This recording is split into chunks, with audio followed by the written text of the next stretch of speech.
আগের ভিডিওতে আমি ওয়েস্ট বেঙ্গল বোর্ড ক্লাস 10-এর 8 পয়েন্ট ফিজিক্যাল সায়েন্সে 8.2 চ্যাপ্টার আয়নীয় বন্ধন এবং সমযোজী বন্ধনের ফার্স্ট টপিক আয়নীয় বন্ধন বা তড়িৎযোজী বন্ধন নিয়ে কথাবার্তা বলেছি। আজকে এর সেকেন্ড টপিক অর্থাৎ সমযোজী বন্ধন বা কোভ্যালেন্ট বন্ড নিয়ে কথাবার্তা বলবো। তো ওয়েলকাম গাইজ টু আকাশ শাহ ক্লাসেস। আজ আমাদের টপিক সমযোজী বন্ধন বা কোভ্যালেন্ট বন্ড। সমযোজী যৌগতে বা সমযোজী বন্ধনে যাওয়ার আগে আমি একটু সামান্য আয়নীয় বন্ধন একটুখানি বলে নিই যে ফার্স্ট অফ অল আয়নীয় বন্ধন হয় কাদের মধ্যে না, আয়নীয় বন্ধন হয় একটা ধাতু এবং একটা অধাতু, একটা মেটাল এবং একটা নন মেটালের মধ্যে। ধাতু অর্থাৎ মেটাল কি করে না, ধাতু তার সর্ববহিস্থ কক্ষপথ থেকে ইলেকট্রন ত্যাগ করে, সম্পূর্ণভাবে ইলেকট্রন ত্যাগ করে অর্থাৎ, এবং ত্যাগ করে সে কী হয়, ত্যাগ করে সে ক্যাটায়নে পরিণত হয় এবং সেই ইলেকট্রনটাই গ্রহণ করে কে, সেই ইলেকট্রনটাই গ্রহণ করে অধাতু এবং অধাতু সেই ইলেকট্রনটা গ্রহণ করে অ্যানায়নে পরিণত হয়। এবার ক্যাটায়ন এবং অ্যানায়ন দুটো বিপরীতাধান, এই দুটো বিপরীতাধান কি হয় না একটা স্থির তড়িৎ আকর্ষণ বল দ্বারা একে অপরের সাথে যুক্ত হয় এবং এই যুক্ত হওয়ার ফলে যে বন্ধন গঠিত হয় সেই বন্ধনকে আমরা কি বলি, আয়নীয় বন্ধন। এবং এই আয়নীয় বন্ধনের মাধ্যমে যৌগ গঠন হয়, তাকে আমরা বলতাম আয়নীয় যৌগ। তো আয়নীয় যৌগ বা আয়নীয় বন্ধন হয় কি, আয়ন ফর্ম করে। আগে আয়ন ফর্ম হয় ক্যাটায়ন এবং অ্যানায়ন, এবং সেই আয়ন ফর্ম হওয়ার পরে আমরা কিন্তু বন্ধনটা বা যৌগ দেখতে পাই। কিন্তু সমযোজী যৌগ বা আমাদের সমযোজী বন্ধন কি করে তৈরি হয় না, আগে বলি সমযোজী যৌগ তৈরি হওয়ার জন্য কি কি লাগে। যেমন আয়নীয় যৌগ তৈরি হওয়ার জন্য লাগতো একটা ধাতু আর একটা অধাতু, তেমনি সমযোজী যৌগ বা সমযোজী বন্ধন তৈরি হতে লাগে অধাতু। আমাকে দুটোই অধাতু হতে হবে, সাধারণত দুটোই অধাতু দিয়েই সমযোজী বন্ধন বা সমযোজী যৌগ গঠিত হয়। দুটো অধাতু, দুটো নন মেটালের মাধ্যমে কিন্তু আমরা সমযোজী যৌগ বা কোভ্যালেন্ট কম্পাউন্ড ফর্ম করতে পারি। কি হয় না, আগে কি সমযোজী বন্ধন হওয়ার আগে আমি একটুখানি মনে করিয়ে দিই যে বন্ধন কেন হয় না। আমরা জানতাম বন্ধন হয় কি কারণে, বন্ধনের দুটো কারণে। কী কারণগুলো না, একটা কারণ হচ্ছে টু গেইন স্টেবিলিটি অর্থাৎ সুস্থিত হওয়ার জন্য, এবং আরেকটা কারণ কি, আরেকটা কারণে বলেছিলাম ওদের পোটেনশিয়াল এনার্জি যাতে লো হয় অর্থাৎ ভৌম শক্তি স্তরে যাওয়ার জন্য ওরা কিন্তু যৌগ গঠন করে বা রাসায়নিক বন্ধন কিন্তু ওর জন্যই হয়। এবারে আমরা আগের ভিডিওতে দেখেছি যে 1913 সালে নিলস বোরের কথা বা 1916 সালে জিওএন লিউইসের অষ্টক সূত্র দেওয়া, যে কি ওনারা কি বলেছিলেন, তারা বলেছিলেন যে যে সক্রিয় মৌলগুলো আছে সেই সমস্ত সক্রিয় মৌলগুলোই কি চায় যে তার নিকটবর্তী যে নিষ্ক্রিয় মৌল আছে, আমরা জানি নিষ্ক্রিয় মৌলের সর্বশেষ কক্ষপথে কটা করে ইলেকট্রন থাকে, 8টা করে ইলেকট্রন থাকে। তো কি বলেছিলেন ওনারা যে প্রত্যেক সক্রিয় মৌলই তাদের শেষ কক্ষপথে এই নিষ্ক্রিয় মৌলের সর্ববহিস্থ কক্ষপথের যে ইলেকট্রন বিন্যাস আছে, অর্থাৎ সর্ববহিস্থ কক্ষপথে তাদের 8টে ইলেকট্রন আছে, ওই 8টে ইলেকট্রন কিন্তু সক্রিয় অন্যান্য মৌলগুলো রাখতে চায় তাদের সর্ববহিস্থ কক্ষপথে। এক্সেপশন হচ্ছে হাইড্রোজেন, লিথিয়াম এবং বেরিলিয়াম। এরা তিনজনে তাদের সর্ববহিস্থ কক্ষপথে অষ্টকপূর্ত অর্থাৎ 8টে ইলেকট্রন না, ওরা ওদের সর্ববহিস্থ কক্ষপথে হিলিয়ামের মতো 2টো ইলেকট্রন রাখতে চায়, তাই ওদেরকে ডুপ্লেট ফর্ম বলে। ওরা ডুপ্লেট অর্থাৎ দ্বৈত সূত্র মেনে চলে, ডুপ্লেট কমপ্লিট করে, এবং এরা ছাড়া বাকি যারা আছে তারা প্রত্যেকে কিন্তু অষ্টক পূর্তি করে অর্থাৎ অক্টেট কমপ্লিট করে। তো কি হয় এই সমযোজী যৌগ বা সমযোজী বন্ধনের ক্ষেত্রে যে অধাতুরা আসে, ফার্স্ট অফ অল অধাতুরা যারা কি চায়, তাদের সর্ববহিস্থ কক্ষপথে নিকটবর্তী যে নিষ্ক্রিয় মৌল আছে সেই নিকটবর্তী নিষ্ক্রিয় মৌলের যে সর্ববহিস্থ কক্ষপথের ইলেকট্রন বিন্যাস, সেই সর্ববহিস্থ কক্ষপথের ইলেকট্রন বিন্যাস সেটা লাভ করার চেষ্টা করে, এবং লাভ করার জন্য কি করে, ওরা ওদের যোজ্যতা কক্ষ থেকে ইলেকট্রন নিয়ে আসে ফার্স্ট অফ অল। এবার ওই ইলেকট্রনটার মিউচুয়াল শেয়ারিং হয়। আয়নীয় যৌগের ক্ষেত্রে কী হয়েছিল যে আয়নীয় যৌগ বা আয়নীয় বন্ধনের ক্ষেত্রে কী হয়েছিল, ওখানে কিন্তু ইলেকট্রনের ট্রান্সফার হয়েছিল। ইলেকট্রন ট্রান্সফার করেছিল কে, ধাতু ট্রান্সফার করে ক্যাটায়ন হয়, এবং সেই ইলেকট্রনটা নিয়েছিল কে, অধাতু করে অ্যানায়ন হয়েছিল। তো ওখানে ইলেকট্রন কমপ্লিটলি ট্রান্সফার হয়েছিল। কিন্তু সমযোজী যৌগ বা সমযোজী বন্ধনের ক্ষেত্রে কী হয় যে ইলেকট্রন, এরা কিন্তু ইলেকট্রনের একটা আমরা কি দেখতে পাই, একটা মিউচুয়াল শেয়ারিং দেখতে পাই, মিউচুয়াল শেয়ারিং অফ ইলেকট্রন আমরা দেখতে পাই। কি হবে? হবে হচ্ছে এই যে এই অধাতুগুলো তার সর্ববহিস্থ কক্ষপথ অর্থাৎ যোজ্যতা কক্ষ থেকে ইলেকট্রন নেবে। এবার সমান সংখ্যক ইলেকট্রন, অর্থাৎ অর্থাৎ আমি দুটো পেন দিয়ে দেখাই, এ একটা অধাতু এবং এ একটা অধাতু। এই দুটো অধাতু, ও যদি একটা ইলেকট্রন নিয়ে আসে তাহলে ও একটা ইলেকট্রন নিয়ে আসবে, ও যদি দুটো নিয়ে আসে তাহলে ও দুটো নিয়ে আসবে, ও তিনটে নিয়ে আসলে ও তিনটে আনবে। অর্থাৎ আমার কথা হচ্ছে এরা দুজনেই সমান সংখ্যক ইলেকট্রন নিয়ে আসে, এবং এই ইলেকট্রন নিয়ে আসে এক বা একাধিক ইলেকট্রন জোড় বা পেয়ার অফ ইলেকট্রনস গঠন করে। এবার এই পেয়ার অফ ইলেকট্রন অর্থাৎ ইলেকট্রন জোড় গঠন করে এটা কি করে? সমভাবে সেটাকে ব্যবহৃত করে। এবার এই সমভাবে ব্যবহৃত করার ফলে যে বন্ধন গঠিত হয় সেটা আমরা কি বলি? সমযোজী বন্ধন। আর এই সমযোজী বন্ধনের ফলে যে যৌগ গঠন হয় তাকে বলি কি? তাকে বলি সমযোজী যৌগ। যদি একটা এক্সাম্পল দিয়ে বোঝালে আমার সুবিধা হবে। সাপোজ আমি বলছি hydrogen H2 gas. H2 gas কি করে তৈরি হয়? H2 গ্যাস তৈরি হয় দুটো H পরমাণু দিয়ে। এবারে আমরা কি জানি যে হাইড্রোজেন তার সর্ববহিস্থ কক্ষপথে একটা ইলেকট্রন থাকে, আর ও আরেকটা হাইড্রোজেন তার সর্ববহিস্থ কক্ষপথে একটা ইলেকট্রন আছে। এবারে আমি বলেছিলাম যে হাইড্রোজেন, লিথিয়াম এবং বেরিলিয়াম এদের ক্ষেত্রে কি হয়? এদের ক্ষেত্রে কিন্তু ডুপ্লেট কমপ্লিট হয়, অর্থাৎ এরা দ্বৈত সূত্র মেনে চলে। মানে এদের সর্ববহিস্থ কক্ষপথে এরা চায় হিলিয়ামের মতো দুটো ইলেকট্রন রাখতে। তা যদি আমি এই হাইড্রোজেনের কথা বলি, এই হাইড্রোজেনের কাছে একটা ইলেকট্রন আছে, এই হাইড্রোজেনের কাছেও সেম একটা ইলেকট্রন আছে, তো কি বলবে? ও বলবে এই হাইড্রোজেনকে, সোজা ভাষায় বলতে গেলে, যে আমি তোকে আমার ইলেকট্রনটা দেবো, কিন্তু তুইও আমাকে তোর ইলেকট্রনটা দে। অর্থাৎ আমরা একে অপরের সাথে নিজেদের যে ইলেকট্রনটা আছে সেটা শেয়ার করব। তাহলে এই হাইড্রোজেন এই ইলেকট্রনটা নেবে, আবার এই হাইড্রোজেনও সেম কথা ওকে বলে এই ইলেকট্রনটা নেবে। যদি অন্যভাবে বলি, অ্যাকচুয়ালি কি হয়?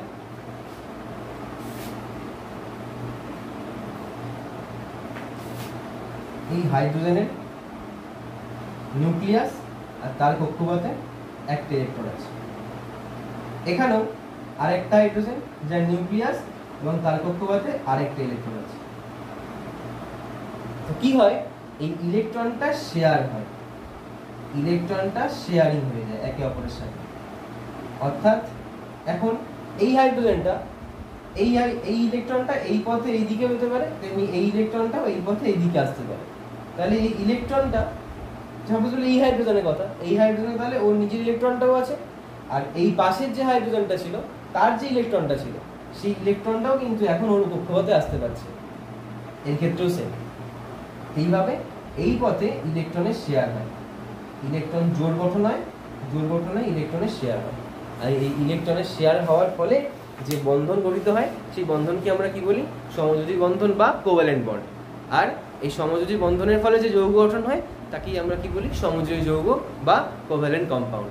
তাহলে আমি বোর্ডে সংজ্ঞা লিখেছি তিনটে। একটা হচ্ছে সমযোজ্যতা বা কোভ্যালেন্সি, একটা সমযোজী বন্ধন বা কোভ্যালেন্ট বন্ড, আর একটা সমযোজী যৌগ বা কোভ্যালেন্ট কম্পাউন্ড। একটু দেখে নি সংজ্ঞাটা কি আছে। বলছে নিকটবর্তী নিষ্ক্রিয় বা নোবেল গ্যাসের সর্বশেষ শক্তি স্তরে স্থায়ী ইলেকট্রন বিন্যাস অর্জন করার জন্য বিক্রিয়াকারী পরমাণুটি নিজ নিজ যোজ্যতা কক্ষ থেকে প্রাপ্ত সমান সংখ্যক ইলেকট্রন থেকে এক বা একাধিক ইলেকট্রন জোড় গঠিত হয়ে ওই ইলেকট্রন জোড় সমভাবে ব্যবহৃত করে পরমাণু দুটির রাসায়নিকভাবে মিলিত হওয়ার ক্ষমতাকে সমযোজ্যতা বা কোভ্যালেন্সি বলা হয়। অর্থাৎ আমি এটা বললাম, প্রত্যেকটা অধাতুই কি চাইবে? তার নিকটবর্তী যে নিষ্ক্রিয় গ্যাসটা আছে, নিষ্ক্রিয় মৌলটা আছে বা নোবেল গ্যাসটা আছে, সেই নোবেল গ্যাসের যে ইলেকট্রন বিন্যাস, সেই ইলেকট্রন বিন্যাস অর্থাৎ শেষ কক্ষপথে কটা ইলেকট্রন থাকবে? 8টা ইলেকট্রন থাকবে। এই 8টা ইলেকট্রনের যে ইলেকট্রন বিন্যাসটা আছে সেই বিন্যাসটা গঠন করার জন্যই কিন্তু ওরা কি করে?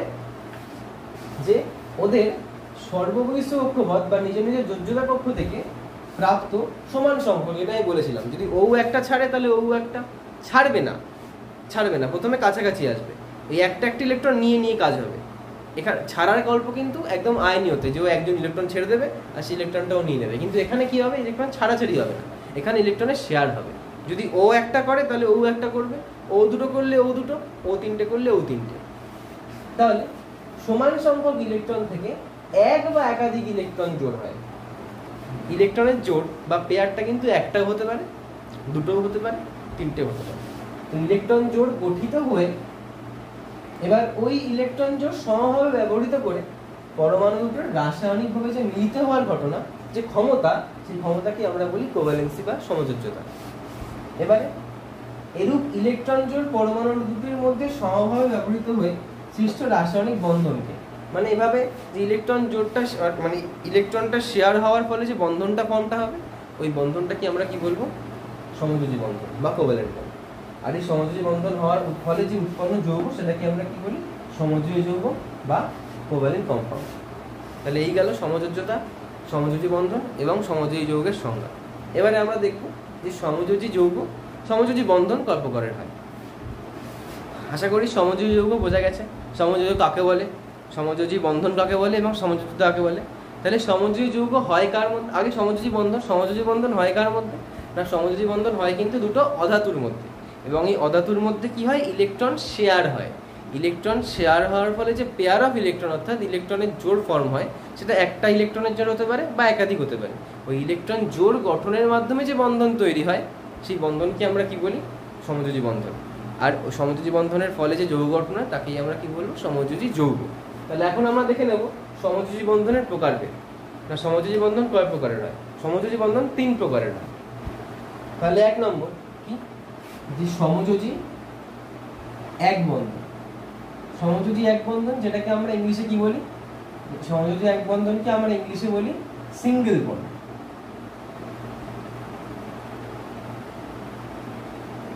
সমযোজী এক বন্ধনকে আমরা ইংলিশে কি বলি, সিঙ্গেল বন্ড। কি হয় ব্যাপারটা, যখন দুটো পরমাণুর যোজ্যতা কক্ষপথ থেকে একটা ইলেকট্রন এসে একটা ইলেকট্রন জোড় গঠন করে। এই আমি এক এক্সাম্পল দিচ্ছি, এটা একটা পরমাণু, এটা একটা পরমাণু। এই দুটো পরমাণু থেকেই একটা করে ইলেকট্রন আসবে। যদি এগুলো কি ইলেকট্রন ধরি, তাহলে একটা করে ইলেকট্রন আসবে এবং এই ইলেকট্রন এসে একটা ইলেকট্রন জোড় গঠন করবে, একটা ইলেকট্রন জোড় গঠন করবে। এই একটা ইলেকট্রন জোড় গঠন করার ফলে যে বন্ডটা হয়, যে বন্ধনটা হয়, তাকে আমরা কি বলবো, সমযোজী এক বন্ধন। এই সমযোজী এক বন্ধনকে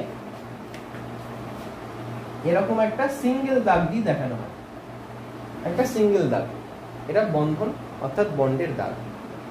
এক্সাম্পল হিসাবে এর এক্সাম্পল কি, এর এক্সাম্পল যেমন হাইড্রোজেন, যে হাইড্রোজেন তৈরি হচ্ছে দুটো এইচ পরমাণু দিয়ে। তাহলে হাইড্রোজেন অণু যেটা তৈরি হচ্ছে দুটো এইচ পরমাণু দিয়ে, দুটো এইচ পরমাণুর মাঝে আমি এরকম একটা দাগ দেব, একটা জাস্ট স্ট্রেট লাইন। এছাড়া আরো এক্সাম্পল যেমন F2 অণু, যেটা তৈরি হচ্ছে দুটো F পরমাণুর দ্বারা। আরো এক্সাম্পল সাপোজ Cl2 অণু, যেটা তৈরি হচ্ছে দুটো Cl পরমাণুর দ্বারা। আরো এক্সাম্পল HCl, সাপোজ HCl তৈরি হচ্ছে একটা H আর একটা Cl এই পরমাণুর দ্বারা। তাহলে এই গেল আমাদের সমযোজী বন্ধন, সমযোজী এক বন্ধন। এবার সমযোজী এক বন্ধনের পরে সেকেন্ড ভাগ, সেটা হচ্ছে সমযোজী দ্বিবন্ধন, যেটাকে আমরা কি বলি, যেটাকে আমরা ডাবল বন্ড।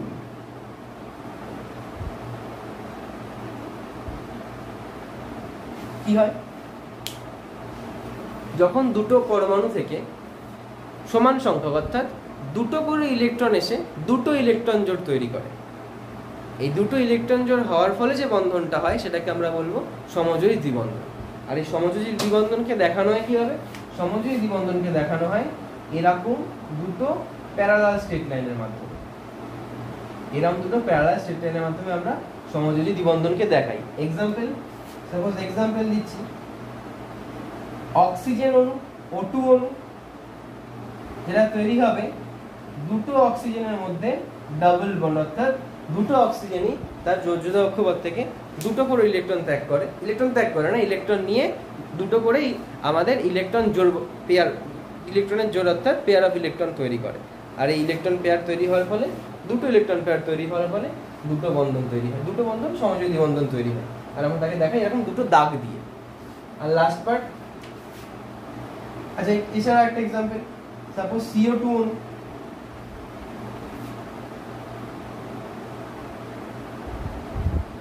এরকম CO2 কার্বন ডাইঅক্সাইড, আর লাস্ট সেটা হচ্ছে সমযোজী ত্রিবন্ধন।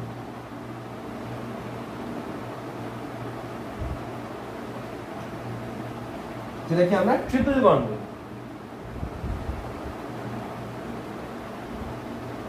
ট্রিপল বন্ড কখন হয়? যখন দুটো পরমাণু থেকে তা দুটো পরমাণুর শেষ কক্ষপথ অর্থাৎ যোজ্যতা কক্ষ থেকে তিনটে করে ইলেকট্রন এসে তিনটে ইলেকট্রন জোড় গঠন করে। এই ইলেকট্রন জোড় গঠন করার ফলে যে বন্ধন তৈরি হয় তাকে আমরা কি বলবো? সমযোজী ত্রিবন্ধন। এবং একে দেখাই কি দিয়ে? একে এরকম তিনটে দাগ দিয়ে আমরা দেখাই। এক্সাম্পল, সাপোজ এর এক্সাম্পল হচ্ছে N2 অণু তৈরি হয় এরকম ভাবে। তাহলে এই গেল সমযোজী বন্ধনের প্রকারভেদ। তিন প্রকার: সমযোজী এক বন্ধন, সমযোজী দ্বিবন্ধন, সমযোজী ত্রিবন্ধন। আচ্ছা, এই সমযোজী বন্ধন বা সমযোজী যৌগ এর ধারণা কিন্তু আমাদের দিয়েছিলেন বিজ্ঞানী জিএন লুইস আমাদের এই সমযোজী বন্ধনের ধারণা দেন। যেমন আয়নীয় বন্ধনের ধারণা কে দিয়েছিলেন? আয়নীয় বন্ধনের ধারণা দিয়েছিলেন বিজ্ঞানী কোসেল। তেমনি সমযোজী বন্ধনের ধারণা দিয়েছিলেন বিজ্ঞানী জিএন লুইস। এবারে আমরা পরীক্ষার জন্য, পরীক্ষা এগুলো আসে খুব ইম্পর্টেন্ট, যে লুইস ডট চিত্র অঙ্কন করব। বিভিন্ন সমযোজী যৌগের লুইস ডট চিত্র অঙ্কন করব একটা একটা করে। তাহলে আমরা এখন লুইস ডট চিত্র অঙ্কন করব, অর্থাৎ বিভিন্ন সমযোজী যৌগের লুইস ডট চিত্র অঙ্কন করব। প্রথম আমাদের উদাহরণ H2 যদি আমি দেখিয়েছি, আরেকবার দেখিয়ে দিচ্ছি। H2 না কি হয় আমরা জানি, H অর্থাৎ হাইড্রোজেন পরমাণু শেষ কক্ষপথে যোজ্যতা কক্ষপথে একটা ইলেকট্রন থাকে। তো কি হবে যে ও দ্বৈত সূত্র মেনে চলে হাইড্রোজেন, তাহলে হাইড্রোজেন চাইবে ওর শেষ কক্ষপথে দুটো ইলেকট্রন থাক কার মতো? ওর নিকটবর্তী যেই নিষ্ক্রিয় মৌলটা আছে, যেটা কি না হাইড্রোজেনের পাশে হিলিয়াম। হিলিয়ামের মতো ও কিন্তু ওর শেষ কক্ষপথে দুটো ইলেকট্রন রাখতে চায়। তাহলে কি হবে যে হাইড্রোজেন বলবে, এই হাইড্রোজেন যে আমি তোকে আমার ইলেকট্রনটা দিয়ে দিচ্ছি, তাহলে তোর দুটো ইলেকট্রন হয়ে যাবে, আর তাহলে তুই আমাকে তোর ইলেকট্রনটা দে, তাহলে তোর দুটো ইলেকট্রন হবে। তাহলে এই যে ইলেকট্রন আছে, এই ইলেকট্রনের শেয়ার হবে।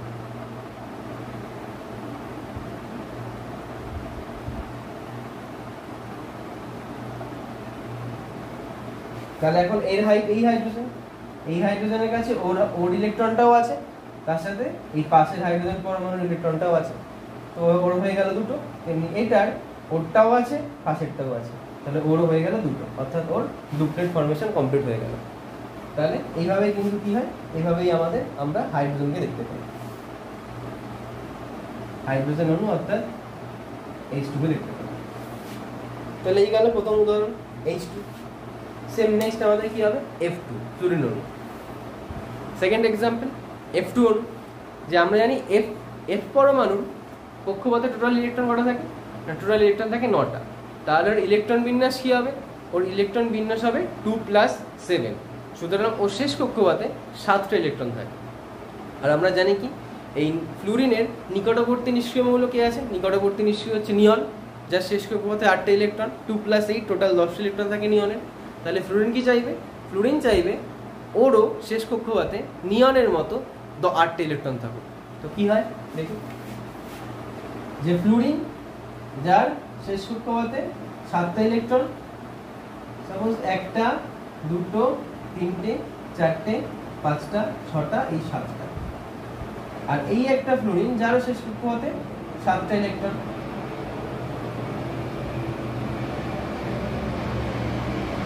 তাহলে কি হবে না, এই ফ্লুরিন চাইবে এর একটা ইলেকট্রন নিতে, যাতে ওর 8টা হয়। নেবে মানে কি, শেয়ার করবে। তখন ফ্লুরিন বলে ঠিক আছে, আমি তোকে শেয়ার করছি আমারটা, তাহলে তুইও তোকে আমারটা শেয়ার কর, তো আমারও একটা দরকার, তাহলে আমার অষ্টক পূর্তি হয়ে যাবে। তাহলে কি হবে না, ওর 1 2 3 4 5 6 ওর 7 8।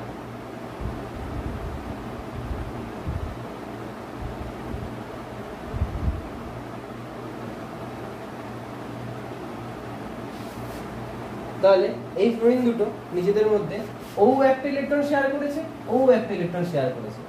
তাহলে একটা ইলেকট্রন শেয়ার করার ফলে কি হয়, আমরা জানি একটা ইলেকট্রন শেয়ার করার ফলে একটা পেয়ার হয়েছে, একটা ইলেকট্রনের জোড় গঠন হয়েছে। তাই এদের মধ্যে কিন্তু সমযোজী এক বন্ধন বা সিঙ্গেল বন্ড দেখা যাবে। যেটা আমি উল্লেখ করতে ভুলে গেলাম আগের ছবির ক্ষেত্রে, হাইড্রোজেনের ক্ষেত্রে। যে হাইড্রোজেনের ক্ষেত্রে ওখানে বলে দিই যে হাইড্রোজেনের ক্ষেত্রে কি হয়, ও একটা ইলেকট্রন শেয়ার করে, ও একটা ইলেকট্রন শেয়ার করে। তো ইলেকট্রনগুলো শেয়ার করার ফলে কি হয়, ইলেকট্রনগুলো শেয়ার করার ফলে একটা ইলেকট্রন জোড় তৈরি হয়। আর যেহেতু একটা ইলেকট্রন জোড় তৈরি হয়, তাহলে ওদেরকে আমরা কি বলবো, ওদের মধ্যে কি হয়েছে, সমযোজী এক বন্ধন হয়েছে। আর সমযোজী এক বন্ধন দেখায় কি, একটা সিঙ্গেল দাগ দিয়ে। তাই আমি কিন্তু ওটাকে আগেরটা অ্যারো দিয়ে এরকম একটা সিঙ্গেল বন্ড দিয়ে দেখিয়েছিলাম। ওদের মধ্যে একটাই সমযোজী এক বন্ধন তৈরি হয়েছে। আর সেম ঘটনা ফ্লুরিনের ক্ষেত্রে দেখা যায়। ফ্লুরিনেরও ও একটা নিজের একটা ইলেকট্রন শেয়ার করে আর ওর থেকে একটা ইলেকট্রন নেয়। সেম এই ফ্লুরিনটা ওর থেকে একটা ইলেকট্রন নেয় আর এর থেকে আর নিজে একটা ইলেকট্রন শেয়ার করে। তাহলে দুজনেই একটা একটা করে ইলেকট্রন শেয়ার করছে, শেয়ার করে একটা ইলেকট্রন জোড় তৈরি করছে। আর এই একটা ইলেকট্রন জোড় করার ফলে কি হচ্ছে, ওদের মধ্যে একটা সমযোজী এক বন্ধন তৈরি হচ্ছে। এবার আমাদের নেক্সট এক্সাম্পল কি, HCl। তাহলে আমাদের থার্ড এক্সাম্পল HCl। আমরা জানি হাইড্রোজেনের শেষ কক্ষপথে যোজ্যতা কক্ষপথে একটা ইলেকট্রন আছে এবং ক্লোরিনের শেষ কক্ষপথে কটা ইলেকট্রন, আগে বলি ক্লোরিনের টোটাল ইলেকট্রন সংখ্যা কটা, 17টা। তাহলে ওর ইলেকট্রন বিন্যাস কি হবে, 2 + 8 + 7। তাহলে ওর যোজ্যতা কক্ষে কটা ইলেকট্রন আছে, 7টা ইলেকট্রন। এবারে এই ক্লোরিনের নিকটবর্তী নোবেল গ্যাসকে আর্গনের শেষ কক্ষপথে কিন্তু 8টা ইলেকট্রন। তাহলে ক্লোরিন কি চাইবে, ওর অষ্টক পূর্তি অর্থাৎ অক্টেট ফিল করার জন্য কি করবে, ও যে কোনোভাবে একটা ইলেকট্রন নেওয়ার চিন্তা ভাবনা করবে, যাতে ওর শেষ কক্ষপথে আর্গনের মতো 8টা ইলেকট্রন থাকে। তাহলে কি হবে দেখি, যে হাইড্রোজেন যার একটা ইলেকট্রন আছে আর ক্লোরিন যার টোটাল ইলেকট্রন বিন্যাস হচ্ছে 2, 8, 7। তো ওর কাছে 7টা ইলেকট্রন আছে যোজ্যতা কক্ষে। এবার কি বলবে, এরা ও একটা ইলেকট্রন শেয়ার করবে, ক্লোরিন একটা ইলেকট্রন শেয়ার করবে। ক্লোরিন যদি ইলেকট্রন শেয়ার করে একটা, তাহলে হাইড্রোজেনের কি হবে, হাইড্রোজেনের একের জায়গায় 2 অর্থাৎ দ্বৈত সূত্র মানা হয়ে গেল। আর ক্লোরিন আর হাইড্রোজেন যদি একটা ইলেকট্রন শেয়ার করে, তাহলে ক্লোরিনের ছিল 7টা, ওর একটা দরকার ছিল। তাহলে সেই দরকারটা মেটাবে কার ইলেকট্রনের মাধ্যমে, এই হাইড্রোজেনের শেয়ার করে ইলেকট্রনের মাধ্যমে। তাহলে দুজনেই একটা একটা করে ইলেকট্রন শেয়ার করলো, করে একটা ইলেকট্রন জোড় ফর্ম করলো। এদের মধ্যেও কিন্তু একটা সমযোজী বন্ধন দেখা যায়, মানে সমযোজী এক বন্ধন দেখা যায়। কি হবে, এই হাইড্রোজেনটা ক্লোরিনের শেয়ার করে ইলেকট্রনটা নেবে, তেমনি ক্লোরিনটাও কি করবে, হাইড্রোজেনের শেয়ার করে ইলেকট্রনটা নেবে এবং নিয়ে একটা সমযোজী এক বন্ধন তৈরি করবে। এবার যদি হাইড্রোজেন দেখি, হাইড্রোজেনের দুটো ফিল হয়ে গেল। আর যদি ক্লোরিনের দেখি, ক্লোরিনের 1, 2, 3, 4, 5, 6, 7, 8, ওরও 8টা ফিল হয়ে গেল। তাহলে তৈরি হবে কি, HCl। এভাবে HCl সমযোজী এক বন্ধন তৈরি হয়। এবার আমাদের নেক্সট উদাহরণ হবে হাইড্রোজেন ফ্লোরাইড HF। তাহলে আমাদের নেক্সট উদাহরণ 4 নম্বর বোধহয় এটা। প্রথমে হাইড্রোজেন, তারপর F2, তারপর HCl, দেন এটা HF। 4 নম্বর এক্সাম্পল HF কি হয়, আমরা জানি হাইড্রোজেনের শেষ কক্ষপথে কটা ইলেকট্রন আছে, হাইড্রোজেনের শেষ কক্ষপথে আছে একটা ইলেকট্রন, ওর ইলেকট্রন বিন্যাস 1। আর ফ্লুরিনের টোটাল কতগুলো ইলেকট্রন, ফ্লুরিনের টোটাল ইলেকট্রন হচ্ছে 9টা। তাহলে ওর ইলেকট্রন বিন্যাস কি হবে, ওর ইলেকট্রন বিন্যাস হবে 2 + 7, অর্থাৎ ওর শেষ কক্ষপথ মানে যোজ্যতা কক্ষে কটা ইলেকট্রন আছে, 7টা ইলেকট্রন আছে। 1, 2, 3, 4, 5, 6, 7। তাহলে আগের ঘটনার মতো এও কি হবে, যে হাইড্রোজেন চাইবে হাইড্রোজেনের পাশে অর্থাৎ হিলিয়ামের মতো শেষ কক্ষপথে 2টো ইলেকট্রন রাখতে। তেমনি ফ্লুরিনও কি চাইবে, ফ্লুরিনও চাইবে ওর পাশে যে নিকটবর্তী যে নোবেল গ্যাসটা আছে নিয়নের মতো শেষ কক্ষপথে 8টা ইলেকট্রন রাখতে। তাহলে 8টা ইলেকট্রন রাখার জন্য ওর দরকার একটা, আর 2টো ইলেকট্রন রাখার জন্য হাইড্রোজেনের দরকার একটা। তাহলে হাইড্রোজেন কি করবে, হাইড্রোজেন ফ্লুরিনের শেয়ার করে ইলেকট্রনটা নিজে নেবে। আর সেম ওয়েতে ফ্লুরিন কি করবে, ফ্লুরিনও হাইড্রোজেনের শেয়ার করা ইলেকট্রনটা নিজে নেবে। এভাবে ইলেকট্রন শেয়ার করার মধ্যে দুজনে একটা একটা করে ইলেকট্রন শেয়ার করেছে। তাহলে একটা একটা ইলেকট্রন শেয়ার করলে কি হয়, সমযোজী এক বন্ধন হয়। তাহলে হাইড্রোজেন ও এখন ফ্লুরিনের শেয়ার করা ইলেকট্রনটা নেবে, আর ফ্লুরিন সেও হাইড্রোজেনের শেয়ার করা ইলেকট্রনটা নেবে, নিয়ে ওর ডুপ্লেট কমপ্লিট হয়ে গেল আর ওর অক্টেট কমপ্লিট হয়ে গেল। ওর হয়ে গেল দুটো আর ওর হয়ে গেল 2,8। এভাবেই একটা HF সমযোজী এক বন্ধন অণু গঠিত হয়। এবার আমাদের এই গেল HF। নেক্সট খুব পরিচিত H2O অর্থাৎ জল। জলের কিন্তু একটা সমযোজী যৌগ, কি করে ঘটনা দেখে নেব। আমাদের নেক্সট এক্সাম্পল কি? নেক্সট এক্সাম্পল হচ্ছে জল। জলের ক্ষেত্রে কি হয় না, অক্সিজেন, এবার একটু বলবো, একটু এক্সট্রা কিছু কথা বলবো, আস্তে আস্তে যাবো, একটা একটা করবো, একটা কমপ্লিট করবো। অক্সিজেনের শেষ কক্ষপথে কটা ইলেকট্রন? অক্সিজেন টোটাল কটা ইলেকট্রন থাকে? 8টা। তাহলে ওর ইলেকট্রন বিন্যাস কি হবে? 2 + 6 লিখি। অক্সিজেন যার শেষ কক্ষপথে 8টা ইলেকট্রন, তো হবে কটা? 2 + 6, 1 2 3 4 5 6। এবং হাইড্রোজেন যার শেষ কক্ষপথে একটা করে ইলেকট্রন আছে, ওরও শেষ কক্ষপথে একটা ইলেকট্রনই আছে।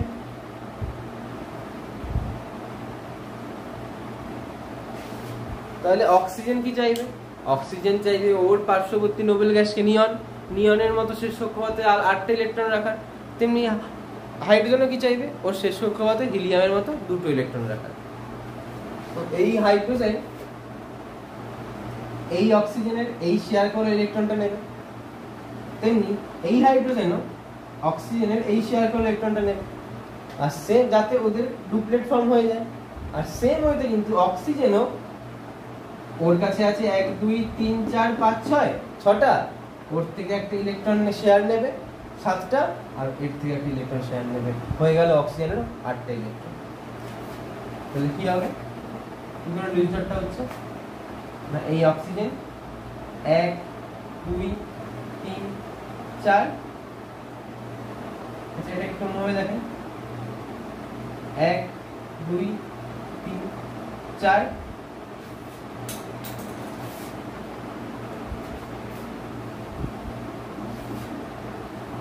তাহলে কি হবে? এই অক্সিজেন ইলেকট্রন 1 2 3 4, একটা 5 একটা 6, এখানে একটা ইলেকট্রন যেটা হাইড্রোজেনের থেকে ধার নেওয়া, এখানে আরেকটা ইলেকট্রন যেটা হাইড্রোজেনের থেকে ধার নেওয়া, এদিকে H এদিকে H। এই Hটা অক্সিজেনের এই ইলেকট্রনটা নিয়েছে, শেয়ার করে ইলেকট্রনটা নিয়েছে, এমনি ও উল্টা নিয়েছে, ও হয়ে গেল দুটো, ওরও হলো দুটো। আর অক্সিজেন যে যা আগে ছিল 6টা, এবার এই দুটো হাইড্রোজেন থেকে একটা একটা করে শেয়ার নিয়েছে, শেয়ার নিয়ে ওর হয়ে গেল 8টা। তাহলে ওর কিন্তু হয়ে গেল 2 + 8 ইলেকট্রন। ইলেকট্রন নিয়ে কি তৈরি করলো? নিয়ে তৈরি করলো জল অর্থাৎ H2O।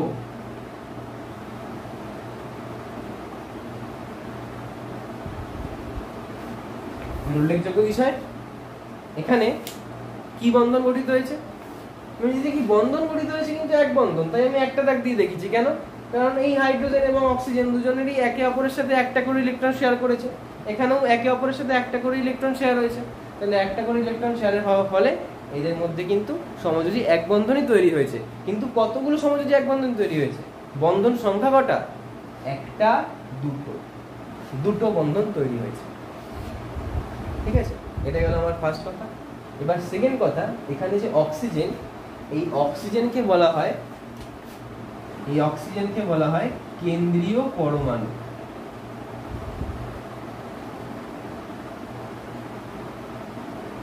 ইংলিশে সেন্ট্রাল অ্যাটম।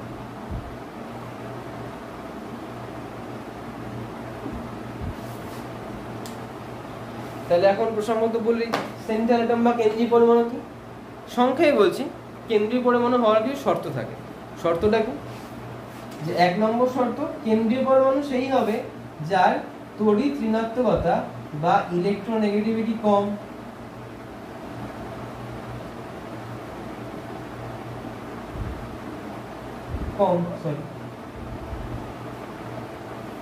তাহলে এখন মনে কোশ্চেন হতে পারে, যদি ইলেকট্রোনেগেটিভিটি কম হয়, তা আমরা তো জানি অক্সিজেনের ইলেকট্রোনেগেটিভিটি হাইড্রোজেনের থেকে বেশি, তাহলে কেন আমি অক্সিজেনটাকে কেন্দ্রীয় পরমাণু বলছি? বলবো আমি আগে সব শর্তগুলো বলে নিই, তারপর একটা একটা করে বলবো। আচ্ছা, সেকেন্ড কি, কেন্দ্রীয় পরমাণু সেই হবে যে একাধিক বন্ধন গঠন করতে পারে, মাল্টিপল বন্ড ফর্ম করতে পারে।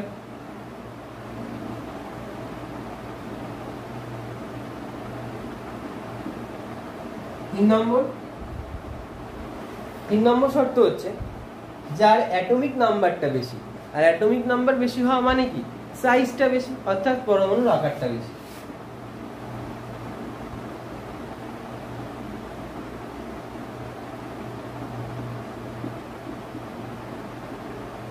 মানে এই তিনটে শর্ত করতে হয়। তবে একটা নোট, যে হাইড্রোজেন এবং ফ্লুরিন এরা দুজনে কিন্তু কখনোই সেন্ট্রাল অ্যাটম হতে পারে না, এরা সেন্ট্রাল অ্যাটম হতে চায় না। কারা কারা? হাইড্রোজেন এবং ফ্লুরিন। তাহলে এবার আমি একটা একটা করে মিলাই, কেন এখানে অক্সিজেন পরমাণু কেন্দ্রীয় পরমাণু, তার কারণ সেকেন্ড পয়েন্ট, একাধিক বন্ধন গঠন করেছে। একাধিক বন্ধন মানে অক্সিজেন এখানে দুটো এক বন্ধন গঠন করেছে, যেখানে হাইড্রোজেন মাত্র একটা একটা করে। তাহলে হাইড্রোজেনের তুলনায় অক্সিজেন এখানে বেশি বন্ধন তৈরি করেছে। তাহলে সেকেন্ড যে আমার শর্তটা সেটা স্যাটিসফাই হলো। এবার থার্ড, পরমাণুর আকার বেশি, অবশ্যই অক্সিজেনের পরমাণুর আকার বেশি, কারণ ওর মধ্যে একটা এক্সট্রা সেল আছে। কটা? অক্সিজেনের দুটো সেল, প্রথম কক্ষপথে দুটো ইলেকট্রন, শেষ কক্ষপথে নরমালি কটা ইলেকট্রন হওয়া উচিত থাকে? 6টা ইলেকট্রন থাকে। তো একটা এক্সট্রা সেল আছে, যেখানে হাইড্রোজেনের কি, হাইড্রোজেনের মাত্র একটাই কক্ষপথ আছে। তাই অবশ্যই হাইড্রোজেনের তুলনায় অক্সিজেনের পরমাণুর আকারটা বড় হবে, কারণ একটা অতিরিক্ত কক্ষপথ আছে। কিন্তু প্রথম পয়েন্টটা মিলছে না, তড়িৎ-ঋণাত্মকতা। কিন্তু আমি নিচে একটা পয়েন্ট লিখেছি যে হাইড্রোজেন কিন্তু কখনোই কেন্দ্রীয় পরমাণু হতে পারে না। যদি হতে না পারে তাহলে অপশন কে থাকে পড়ে? একমাত্র অক্সিজেন। তাহলে অক্সিজেনে কি হবে? আমাদের কেন্দ্রীয় পরমাণু। ওকে, তাহলে এই গেল জলের লুইস ডট চিত্র গঠন। এবারে আমরা নেক্সট জলের পর কাকে দেখবো? জলের পর আমরা দেখবো NH3, অ্যামোনিয়ার লুইস ডট চিত্র গঠন। তাহলে নেক্সট আমাদের অ্যামোনিয়া অর্থাৎ NH3 লুইস ডট চিত্র গঠন। এখানেও সেম গল্প, হাইড্রোজেন তার শেষ যোজিত কক্ষপথে একটা ইলেকট্রন আছে, তাহলে ও হিলিয়ামের মতো দুটো ইলেকট্রন করতে চাইবে। আর নতুন কেস নাইট্রোজেন, নাইট্রোজেনে কটা ইলেকট্রন? আমরা জানি নাইট্রোজেনের টোটাল ইলেকট্রন হচ্ছে 7টা। তাহলে ওর ইলেকট্রন বিন্যাস, ইলেকট্রনিক কনফিগারেশন কি হবে? 2+5। তাহলে যোজ্যতা কক্ষপথে অর্থাৎ ভ্যালেন্স শেলে কটা ইলেকট্রন আছে? 5টা ইলেকট্রন আছে। চাইবে কটা?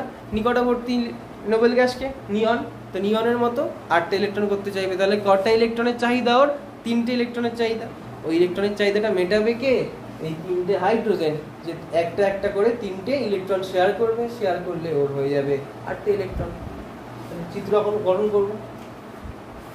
এই নাইট্রোজেন যার 1টা 2টো 3টে 4টে এবং 5টা ইলেকট্রন, শেষ করতে হবে 2+5। হাইড্রোজেনের 1টা, আচ্ছা এটা এখানে লিখছি না, এটা আমি উপরে লিখি, তাহলে দেখতে তাহলে ব্যাপারটা বাজে হয়ে যাবে লেখাটা। ওর 1টা, এই হাইড্রোজেনেরও 1টা, আর এখানে এই আরেকটা হাইড্রোজেন আছে যারও কিনা 1টাই ইলেকট্রন। তাহলে কি হবে না, হাইড্রোজেন যে 1টা ইলেকট্রন, এই হাইড্রোজেন যে নিজের ইলেকট্রন তোর কাছে আছে, তাহলে ও নাইট্রোজেনের থেকে নাইট্রোজেনের শেয়ার করে ইলেকট্রনটা নিয়ে ওর ডুপ্লেট কমপ্লিট করবে।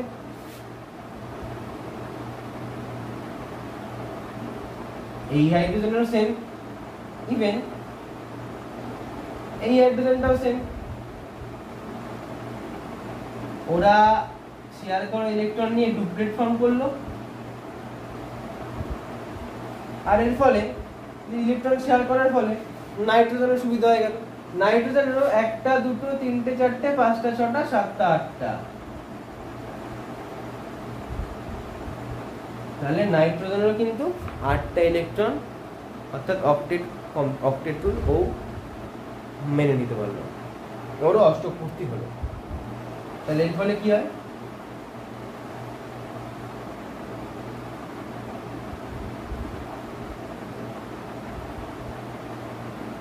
এই NH3 এভাবে তৈরি হলো। তাহলে কি দেখছি এখানে? এখানেও এইচ এবং এন প্রত্যেকে একে অপরের সাথে একটা করে ইলেকট্রন শেয়ার করে, একটা করে এখানে একটা, এখানে একটা এবং এখানে একটা, অর্থাৎ তিনটে ইলেকট্রন, মানে তিনটে মানে একটা করে ইলেকট্রন পেয়ার হয়েছে, সেরকম একটা করে ইলেকট্রন তিনবার হয়েছে। অর্থাৎ সমযোজী এক বন্ধন কতবার গঠন হয়েছে? সমযোজী এক বন্ধন তিনবার গঠন হয়েছে। তাই একটা, দুটো এবং তিনটে দায়রা দেখতে পাচ্ছি।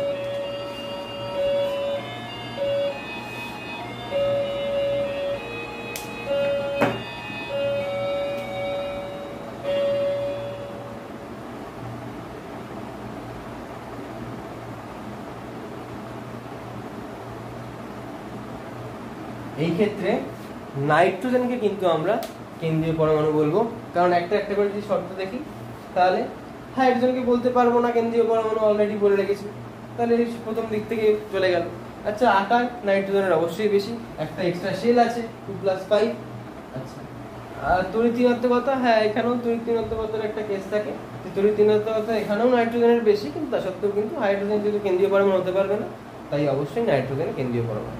তাহলে এই গেল NH3 অর্থাৎ অ্যামোনিয়ার লুইস জর্জ চিত্র।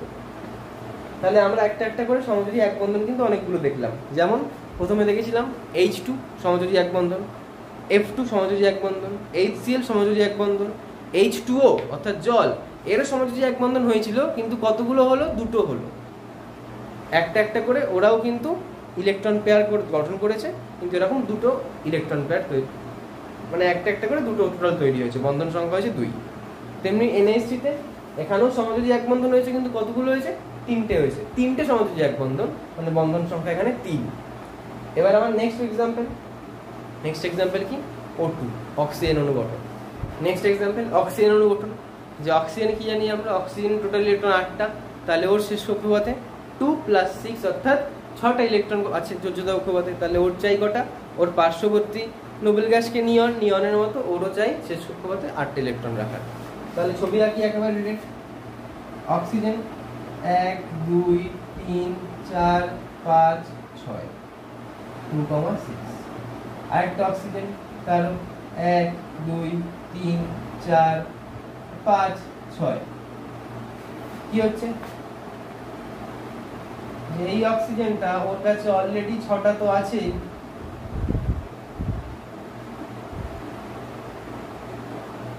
তার সাথেও এই যে ও পরমাণু তার থেকে দুটো ইলেকট্রন শেয়ার নিয়েছে, সেম ভাবে ও তাই করেছে। তাহলে ওর হয়ে গেল 8টা, ওরও হয়ে গেল 8টা, দুজনেই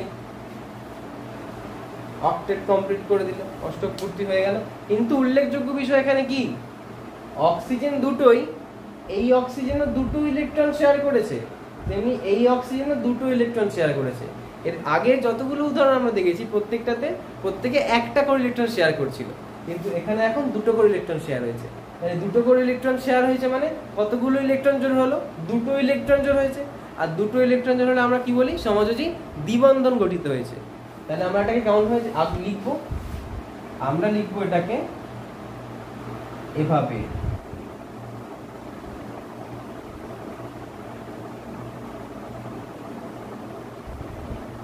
এভাবে কিন্তু সমযোজী দ্বিবন্ধন তৈরি হয়, অর্থাৎ দুটো করে ইলেকট্রন জোড় গঠন হবে। কেন? কারণ পরমাণুগুলো দুটো করে ইলেকট্রন শেয়ার করেছে, তার জন্য দুটো করে ইলেকট্রন জোড় তৈরি হয়েছে, যার ফলে এরকম দ্বিবন্ধন তৈরি হয়েছে। তাহলে এই গেল অক্সিজেন। এবার নেক্সট আমাদের কার্বন ডাই অক্সাইড দেখাবো। Carbon die অক্সাইডও same. নেক্সট আমাদের কার্বন ডাই অক্সাইড। একেবারে ছবি আঁকি, গল্প তো সব সেমই হচ্ছে। ছবি এঁকেছি, যে কার্বন তার শেষ কক্ষপথে কটা ইলেকট্রন আছে? 4টে ইলেকট্রন আছে।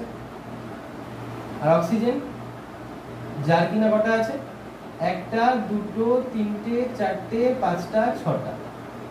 এই একটা অক্সিজেন, তারও সেম 1টা 2টো 3টে 4টে 5টা 6টা। তাহলে ওর শেষ কক্ষপথে 4টে ইলেকট্রন, কেন? টোটাল 6টা ইলেকট্রন থাকে। ওর 6টা, ওরও 6টা। তাহলে ওর কটা দরকার? দুটো। যে দুটোটা ও পাবে এই কার্বনের এই দুটো ইলেকট্রন শেয়ারের মাধ্যমে, এখানেও তাই, ও পাবে এই দুটো ইলেকট্রন শেয়ারের মাধ্যমে। আর কার্বন ও 4টে, তাহলে ওর দরকার আরো এক্সট্রা 4টে। সব থেকে পাবে এই অক্সিজেনের দুটো, এই অক্সিজেনের দুটো। তাহলে একদম ইজি ব্যাপার এগুলো।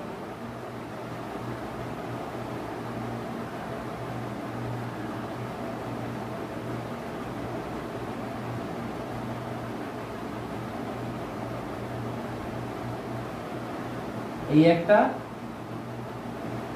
একটা যার মাধ্যমে কি হলো, একটা অষ্টক পূর্তি হলো, আর কার্বনেরটা এভাবে পূর্তি হলো। আর যদি দেখি যে অক্সিজেন কটা ইলেকট্রন শেয়ার করেছে, দুটো, দু জায়গাতেই, এই ক্ষেত্রেও তাই, এক্ষেত্রেও তাই।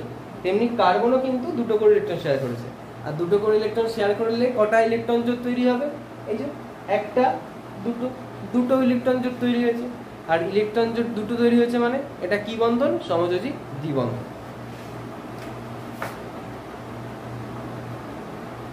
তাহলে আমরা তাকে এভাবে লিখব। উল্লেখযোগ্য বিষয়, সমযোজী বন্ধন দ্বিবন্ধন হয়েছে, কিন্তু কতগুলো দ্বিবন্ধন হয়েছে, দুখানা দ্বিবন্ধন হয়েছে। তাহলে তো বন্ধন সংখ্যা কটা, বন্ধন সংখ্যা কিন্তু 4।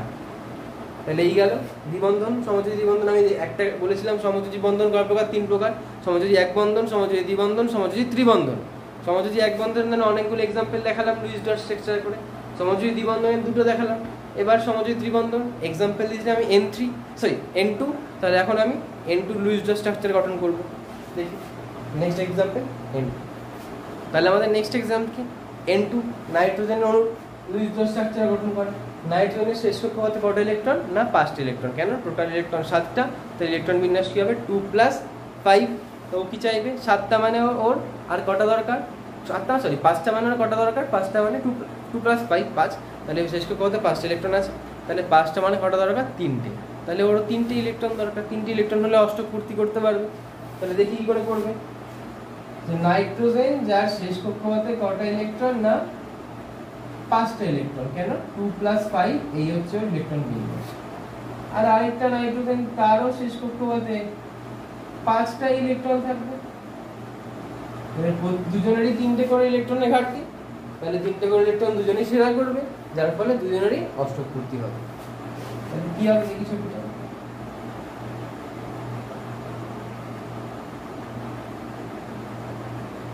তাহলে ওর ছিল আগে 5টা, এখন এর থেকে শেয়ার করা 3টে ইলেকট্রন নিলে ওর হয়ে গেল অষ্টক পূর্তি। সেম ভাবে ওরও তাই, আগে ওর নিজস্ব 5টা ছিল, ওর থেকে 3টে নিলে হলো ওর অষ্টক পূর্তি, বেশি বড় হয়ে গেল। তাহলে কি ব্যাপার, এবার উল্লেখযোগ্য বিষয়,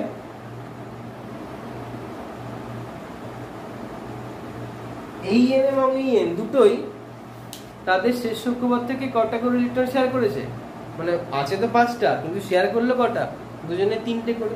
আর 3টে করে ইলেকট্রন শেয়ার হয়েছে মানে কতগুলো জোড় হলো, এখানে 3টে জোড় হয়েছে, একটা জোড়, দুটো জোড়, 3টে জোড়। তা 3টে জোড় যেহেতু হয়েছে, তাহলে এতে কি বন্ধন হবে, সমযোজী ত্রিবন্ধন। আর সমযোজী ত্রিবন্ধনকে আমরা কিভাবে লিখি, এরকম 3টে দাগ। তাহলে এতে বন্ধন সংখ্যা কত, বন্ধন সংখ্যা কিন্তু 3। তাহলে একটাই সমযোজী ত্রিবন্ধন তৈরি হয়েছে, এতে বন্ধন সংখ্যা কত, না বন্ধন সংখ্যা 3। তাহলে এই গেল আমার সমযোজী বন্ধনের যে প্রকারভেদগুলো ছিল, সমযোজী এক বন্ধন, সমযোজী দ্বিবন্ধন এবং সমযোজী 3 বন্ধন। তার যে এক্সাম্পল কিছু দিয়েছিলাম, সেই এক্সাম্পলের লুইস জোড় চিত্র। এবার আমি কয়েকটা এক্সট্রা যৌগের লুইস জোড় চিত্র গঠন করব। তার প্রথম উদাহরণ হচ্ছে মিথেন। মিথেন অর্থাৎ CH4। তাই বলেছিলাম শেষ, পরে নেক্সট এক্সাম্পল দেও মিথেন। তাহলে আমি একটা চার্ট মতো করে দিই, চার্ট না মানে 3টে উদাহরণ আমি এখানে একেবারে দেখাবো।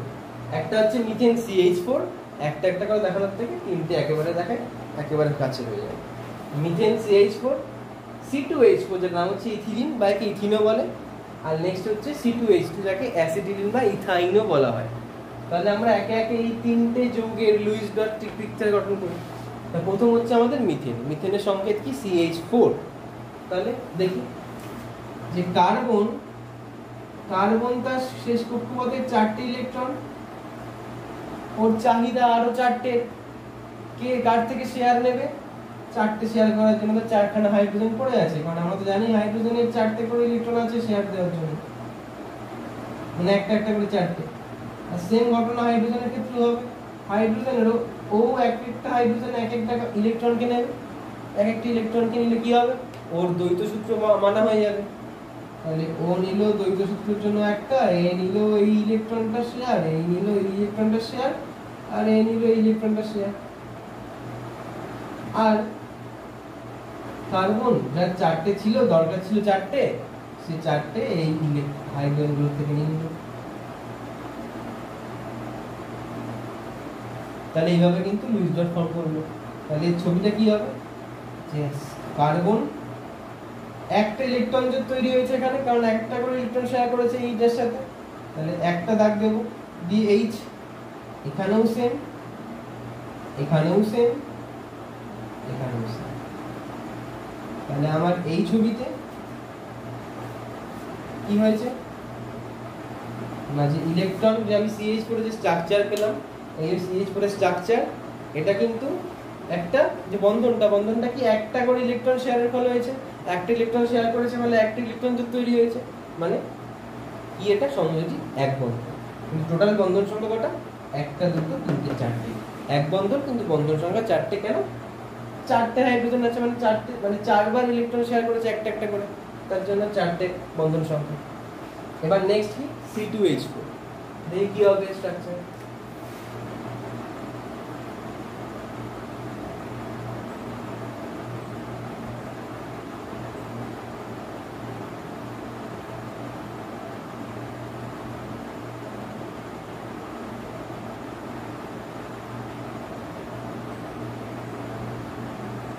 এই সি যার চারটে ইলেকট্রন, 1 2 3 4, ওই সি ওরও চারটে ইলেকট্রন 1 2 3 4, আর হাইড্রোজেন আছে, হাইড্রোজেনের একটা করে ইলেকট্রন,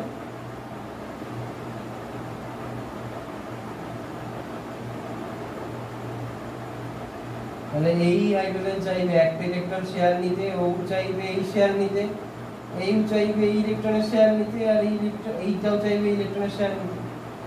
আর যদি কার্বন দেখি, কার্বনের 1 2 3 4 5 6 7 8, এই কার্বন সে হাইড্রোজেনের থেকে ইলেকট্রন শেয়ার নিচ্ছে, আবার এই কার্বনের থেকে কিন্তু ইলেকট্রন শেয়ার নিচ্ছে, যাতে ওর অষ্টপূর্তি হয়। তাহলে এইভাবে হলো একটা কার্বনের অষ্টপূর্তি। সেম ভাবে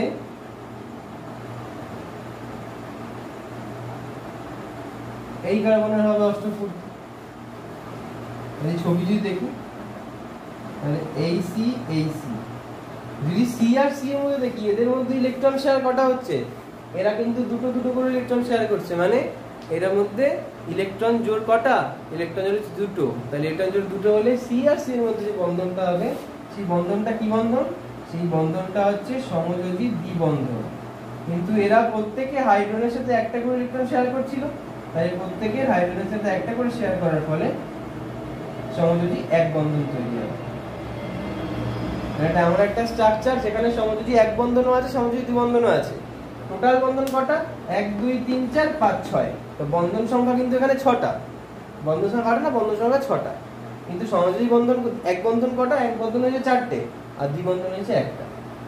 ওকে, এবার নেক্সট C2H2,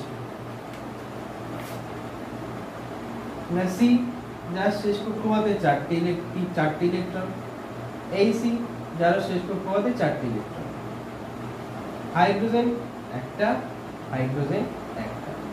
তো হাইড্রোজেন একটা বলার অপেক্ষা রাখে না, ওর থেকে শেয়ার নিয়ে দুটো হবে, কাছাকাছি দিয়ে দিই, ওরটাও তাই।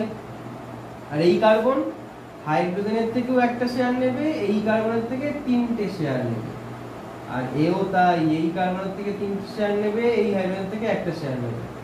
তাহলে যদি চিত্রটা আঁকি, এর কি হবে, যে এই যে সি আর এই সি, এই দুটো কার্বন পরমাণু নিজেদের মধ্যে কটা ইলেকট্রন শেয়ার করেছে, একটা দুটো তিনটে, তিনটে করে ইলেকট্রন শেয়ার করেছে। তাহলে তিনটে করে ইলেকট্রন শেয়ার করার ফলে কতগুলো জোড় হলো ইলেকট্রনের, তিনটে জোড় হয়েছে। তিনটে জোড় মানে সমযোজী দ্বিবন্ধন, দিয়ে দেখাবো আমরা তিনটে দাগ দিই। আর ওরা প্রত্যেকে হাইড্রোজেনের সাথে এক বন্ধনে যুক্ত। তাহলে এটা হলো C2H2, অর্থাৎ অ্যাসিটিলিন বা ইথাইনের লুইস ডট স্ট্রাকচার। তাহলে আমরা কিন্তু একে একে অনেকগুলো লুইস ডট স্ট্রাকচার করলাম। প্রথমে সমযোজী এক বন্ধন কিছু দেখিয়েছি, তারপরে সমযোজী দ্বিবন্ধন দেখিয়েছি, তারপর সমযোজী ত্রিবন্ধন দেখিয়েছি, আর নেক্সট এই তিনটে, যেখানে এটা সমযোজী এক বন্ধন, বন্ধন সংখ্যা 4, এখানে দ্বিবন্ধনও আছে এক বন্ধনও আছে, যেখানে বন্ধন সংখ্যা 6, আর এখানে ত্রিবন্ধনও আছে এক বন্ধন আছে। বন্ধন সংখ্যাটা একটা দুটো তিনটে চারটে পাঁচটা বন্ধন সংখ্যা। তাহলে এই গেল কিছু আমাদের লুইস ডট স্ট্রাকচার। এরপরে নেক্সট টপিক আমাদের এবং সর্বশেষ টপিক, যেমন আয়নীয় বন্ধনের ক্ষেত্রে হয়েছিল, এখানেও সমযোজী এখন আয়নীয় বন্ধনের ক্ষেত্রে কি দেখেছিলাম? আয়নীয় যৌগের বৈশিষ্ট্য। এখানে দেখাবো সমযোজী যৌগের বৈশিষ্ট্য। সমযোজী যৌগের বৈশিষ্ট্য হয়ে গেলে আমাদের এই টপিক তথা আমাদের এই যে চ্যাপ্টার, সেই চ্যাপ্টার শেষ হয়ে যাবে। তো নেক্সট টপিক কি? সমযোজী যৌগের বৈশিষ্ট্য।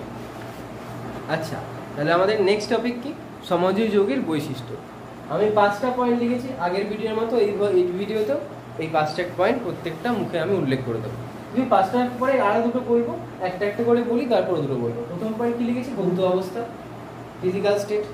নেক্সট গলনাঙ্ক এবং স্ফুটনাঙ্ক, melting point and boiling point, তড়িৎ পরিবাহিতা, ইলেকট্রিক কন্ডাক্টিভিটি, দাব্যতা সলিবিলিটি, আর বন্ধনের অভিমুখ। এরপরে আরো দুটো বলবো, যে বিক্রিয়ার হার এবং আইসোমেরিজম বা সমবায়বতা। একটা একটা করে বলবো। যদি বলি ভৌত অবস্থা, না কি হয়, সমযোজী যৌগের যে অণুগুলো, এই অণুগুলো পৃথক পৃথকভাবে অবস্থান করে, এবং পৃথক পৃথকভাবে অবস্থান করার ফলে কি হয়, এদের মধ্যে যে আকর্ষণ বলটা আছে, এই আকর্ষণ বলটা কিন্তু অপেক্ষাকৃত অনেকটাই উইক হয়। আয়নীয় বন্ধনের ক্ষেত্রে কি হয়েছিল? আয়নীয় বন্ধনের ক্ষেত্রে কিন্তু যে আকর্ষণ বলটা ছিল, ওটা কিন্তু বড্ড শক্তিশালী ছিল। কিন্তু এইখানে সমযোজী যৌগের ক্ষেত্রে, মানে সমযোজী বন্ধনের ক্ষেত্রে যে আকর্ষণ বলটা থাকে, আকর্ষণ বলটা কিন্তু অপেক্ষাকৃত উইক, একটা উইক ভ্যান ডার ওয়ালস আকর্ষণ বল থাকে এদের মধ্যে। যার ফলে এই যে সমযোজী যৌগগুলো, এই যৌগগুলো কেমন হয়? সাধারণত এগুলো হয়, এই সমযোজী যৌগগুলো সাধারণত কি হয়? সাধারণত এগুলো হয় তরল। এই সমযোজী যৌগগুলো সাধারণ চাপ এবং তাপমাত্রায় তরল হয়, গ্যাসীয় হয়, এবং একটা খুব ইম্পর্টেন্ট পয়েন্ট, যেটাকে বলি আমরা সফট সলিড, বা ইংলিশে, বাংলায় কি? নরম কঠিন। তো ওরা কিন্তু তরল, গ্যাসীয় বা সফট সলিড বা নরম কঠিন হয়। এই পরীক্ষার কোশ্চেন আছে যে কেন হয়? তার রিজনটা খুবই সিম্পল। ওদের মধ্যে যে আকর্ষণ বলটা খুবই খুবই উইক, খুবই দুর্বল। মানে খুবই না, কিছুটা হলেও দুর্বল, আয়নীয় থেকে তো অনেকটাই দুর্বল। তার জন্য কি হয়, ও যে ওদের স্ট্রাকচারগুলো, ওরা কি আছে, তরল হতে পারে, গ্যাসীয় হতে পারে এবং সফট সলিড হতে পারে। এবার যদি বলি নেক্সট পয়েন্ট, গলনাঙ্ক, স্ফুটনাঙ্ক, বয়লিং পয়েন্ট আর মেল্টিং পয়েন্ট আর বয়লিং পয়েন্ট। কি ব্যাপারটা, যেহেতু এদের মধ্যে, সমযোজী যৌগের মধ্যে আকর্ষণ বলটা বড্ড কম, তাই আকর্ষণ বলটা কম হওয়ার ফলে কি হয়, এদের গলনাঙ্ক বা স্ফুটনাঙ্ক কিন্তু আয়নীয় যৌগের থেকে অনেক কম হয়। অ্যাজ এক্সাম্পল যদি সাপোজ বললাম ন্যাপথলিন, সাপোজ বললাম CCl4। CCl4 কি? CCl4 হচ্ছে কার্বন টেট্রাক্লোরাইড, বাংলায় লিখে দিই, এর নাম কি? কার্বন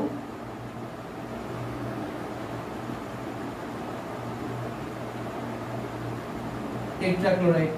নাকি যে ন্যাপথলিনের যে গলনাঙ্ক, বয়লিং পয়েন্ট, সেটা মোটামুটি 80.76 ডিগ্রি সেলসিয়াস হয়, মোটামুটি 80.76 ডিগ্রি সেলসিয়াস হয়। তেমনি এটা কি হয়? গলনাঙ্ক, মেল্টিং পয়েন্ট। কার্বন টেট্রাক্লোরাইড যদি ওর বয়লিং পয়েন্ট বলি, ওর মেল্টিং পয়েন্ট তো মাইনাসে থাকে, -22 পয়েন্ট সামথিং। আর যদি ওর বয়লিং পয়েন্ট বলি, তাহলে ওর বয়লিং পয়েন্টটা 70-এর কাছাকাছি, মোটামুটি 76 ডিগ্রি হয়, মোটামুটি 77 ডিগ্রি মতো হয়, মানে 76.72 ডিগ্রি সেলসিয়াস এরকম হয় কাছাকাছি। তাহলে যেটা মেন কথা, যে গলনাঙ্ক বা স্ফুটনাঙ্ক, এটা কিন্তু সমযোজী যৌগের ক্ষেত্রে, আয়নীয় যৌগের ক্ষেত্রে অনেক কম হয়, অনেক কম হয়। আয়নীয় যৌগের ক্ষেত্রে কিন্তু কি, ওটা কি ছিল, আয়নীয় যৌগের ক্ষেত্রে ওটা বড্ড স্ট্রং একটা তড়িৎ আকর্ষণ বল ছিল, তাই ওদের সেপারেট করা কিন্তু মুশকিল, তাই গলনাঙ্ক স্ফুটনাঙ্ক আলাদা অনেক বেশি। কিন্তু এদের ক্ষেত্রে এরা পৃথক পৃথকভাবে থাকে, এদের মধ্যে আকর্ষণ বলটাও কম, কিন্তু আকর্ষণ বলটা কম, তাই এদের গলনাঙ্ক স্ফুটনাঙ্ক কম। কিন্তু কিছু ব্যতিক্রম আছে, কিছু ব্যতিক্রম থাকে। ব্যতিক্রম যেমন SiO2, সিলিকন ডাইঅক্সাইড, ওর বয়লিং পয়েন্ট প্রায় 1710 degree Celsius. SiC, silicon carbide, ওর 2730 ডিগ্রি সেলসিয়াস বয়েলিং পয়েন্ট। আর হিরে, ডায়মন্ড, হীরক, ওর কিন্তু বয়েলিং পয়েন্ট পায় 4000 ডিগ্রি সেলসিয়াস। তাহলে এই গেল কিছু ব্যতিক্রম। তাহলে এই গেল গলনাঙ্ক এবং স্ফুটনাঙ্কের বৈশিষ্ট্য কার? সমযোজী যৌগ। এবার নেক্সট আসি কাকে নিয়ে? না, তড়িৎ পরিবাহিতা। যে কি হয় এটা একটু মুছে দিয়ে আনতে হবে।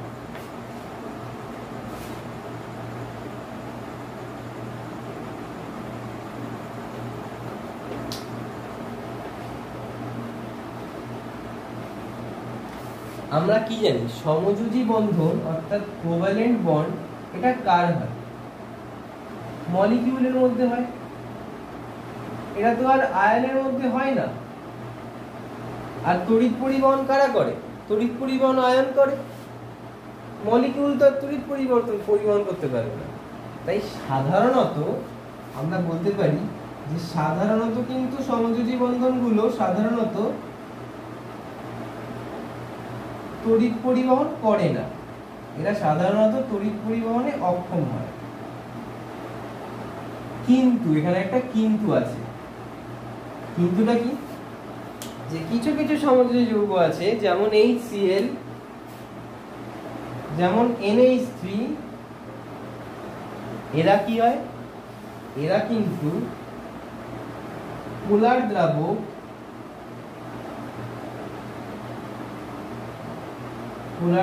যেমন জলে দ্রবীভূত অবস্থায় তড়িৎ পরিবহন করে।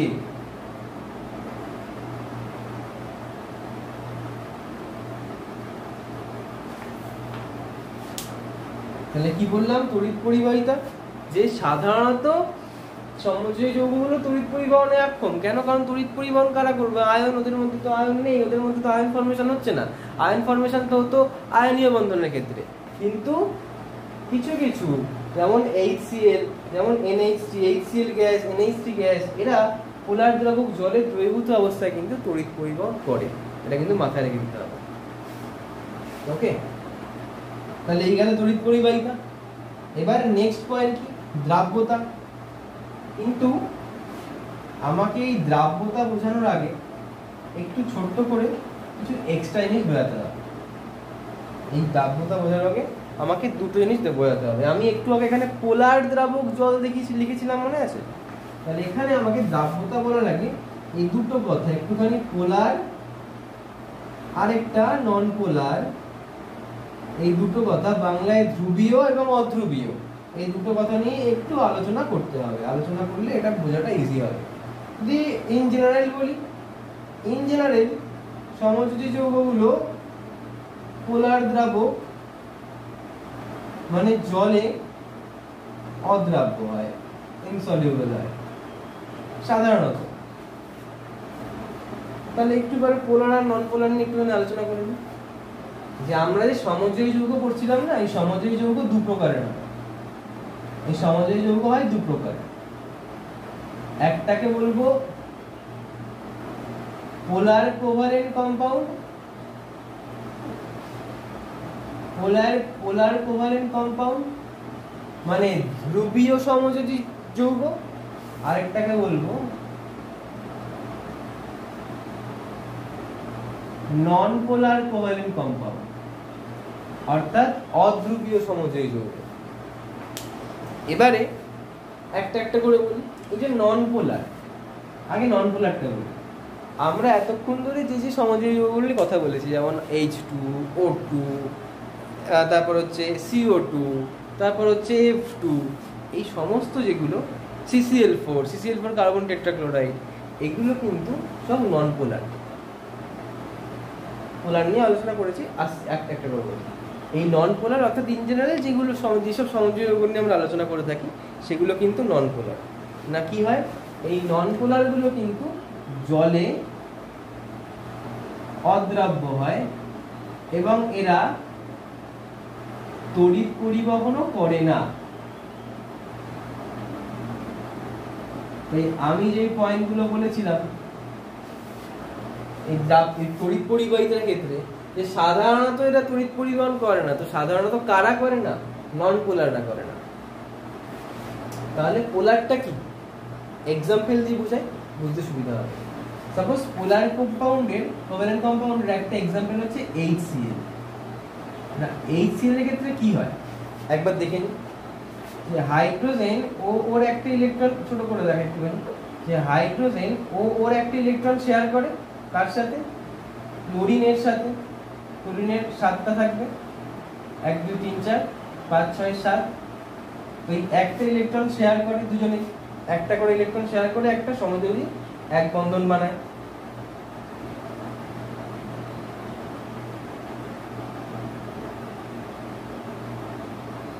খুব ভালো কথা, সমযোজী এক বন্ধন তো বানালো, সমযোজী এক বন্ধন তো বানালো, খুব সোজা কথা। তাহলে আমি এবার কি হয় না, HCl এর ক্ষেত্রে এই যে Cl, এই Cl এর ইলেকট্রোনেগেটিভিটি অর্থাৎ তড়িৎ ঋণাত্মকতা, এটা কিন্তু বেশি কার? Cl এর। Cl এর তড়িৎ ঋণাত্মকতা কিন্তু বেশি। এবার বেশি ইলেকট্রোনেগেটিভিটি কি মনে আছে? আমি পিরিয়ডিক টেবিলে বুঝিয়েছিলাম যে ইলেকট্রন জোড়কে নিজের নিউক্লিয়াসের দিকে আকর্ষণ করার প্রবণতা বা ক্ষমতা। ইলেকট্রন জোড়কে, ইলেকট্রন জোড়, এই যে ইলেকট্রন জোড়, এই ইলেকট্রন জোড়কে নিজের নিউক্লিয়াসের দিকে আকর্ষণ করার প্রবণতা বা ক্ষমতা, টেন্ডেন্সি, এটা কি আমরা কি বলি? ইলেকট্রোনেগেটিভিটি। তো কি হয়, এই ক্লোরিনের যেহেতু ইলেকট্রোনেগেটিভিটিটা হাইড্রোজেনের থেকে বেশি, তার জন্য এই যে হাইড্রোজেন এবং ক্লোরিনের মধ্যে ইলেকট্রন শেয়ারটা হয়েছিল, অবশ্যই এটা মিউচুয়াল শেয়ারিং হয়েছে, কিন্তু এটা ইকুয়াল শেয়ারিং হয় না।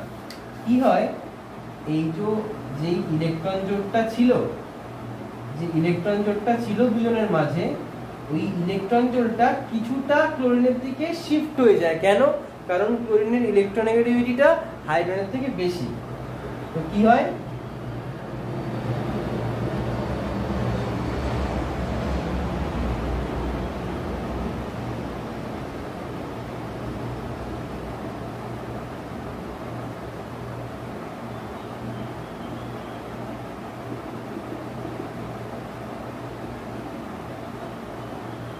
এই যে ইলেকট্রন জোড়টা কিছুটা হাইড্রোজেনের দিক থেকে ক্লোরিনের দিকে শিফট হয়ে যায়। এর ফলে কি হয় না, অবশ্যই মিউচুয়াল শেয়ারিং হয়েছিল, কিন্তু মিউচুয়াল শেয়ারিং হয়েছিল বলেই তো হাইড্রোজেনের ডুপ্লেট ফর্ম হয়েছে আর ওর অক্টেট ফিল হয়েছে। কিন্তু যেহেতু ক্লোরিনের ইলেকট্রোনেগেটিভিটিটা বেশি, তো ইলেকট্রোনেগেটিভিটি বেশি হওয়ার দরুন কি হয়, এই যে ইলেকট্রন জোড়টা সেটা কিছুটা হাইড্রোজেনের থেকে ক্লোরিনের দিকে সরে যায়। তো যেহেতু ক্লোরিনের দিকে সরে গেল, তার জন্য কি হয়, এই যে ক্লোরিনটা না, এই ক্লোরিনটা কিছুটা ঋণাত্মক ধর্মী হয়ে যায়, কিছুটা ঋণাত্মক ধর্মী। তাই আমি লিখছি এটাকে ডেল মাইনাস, এটা ডেল।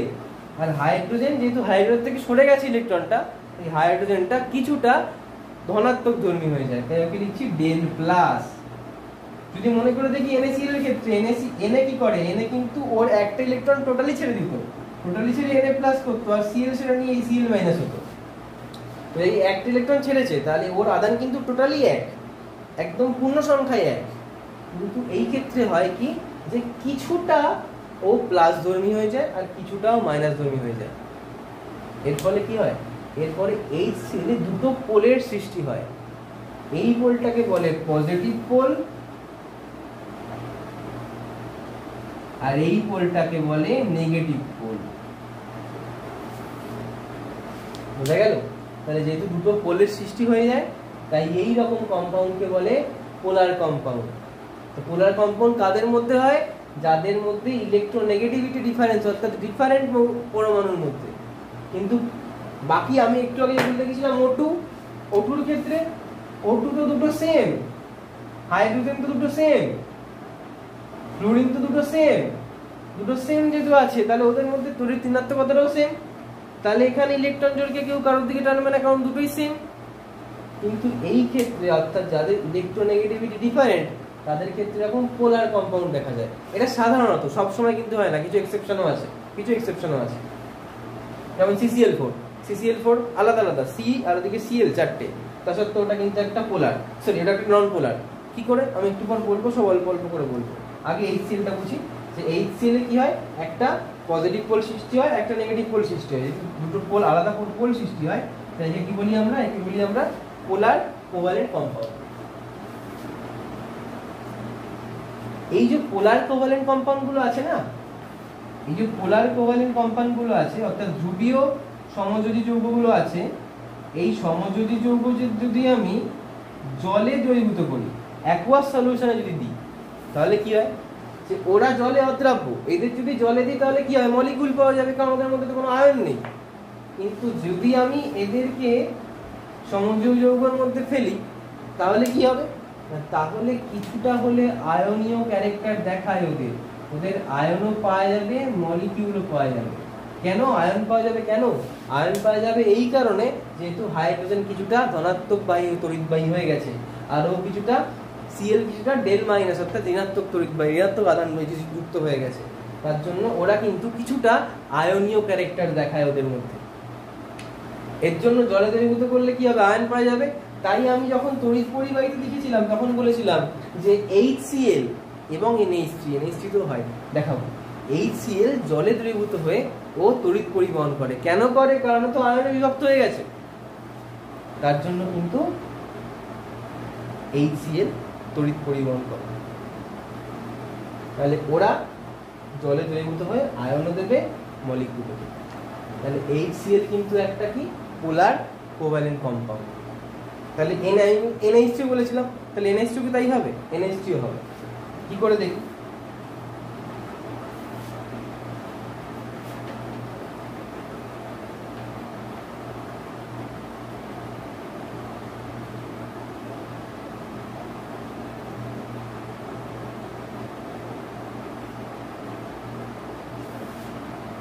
তাহলে NH3 দেখার আগে বলে নি, তাহলে যে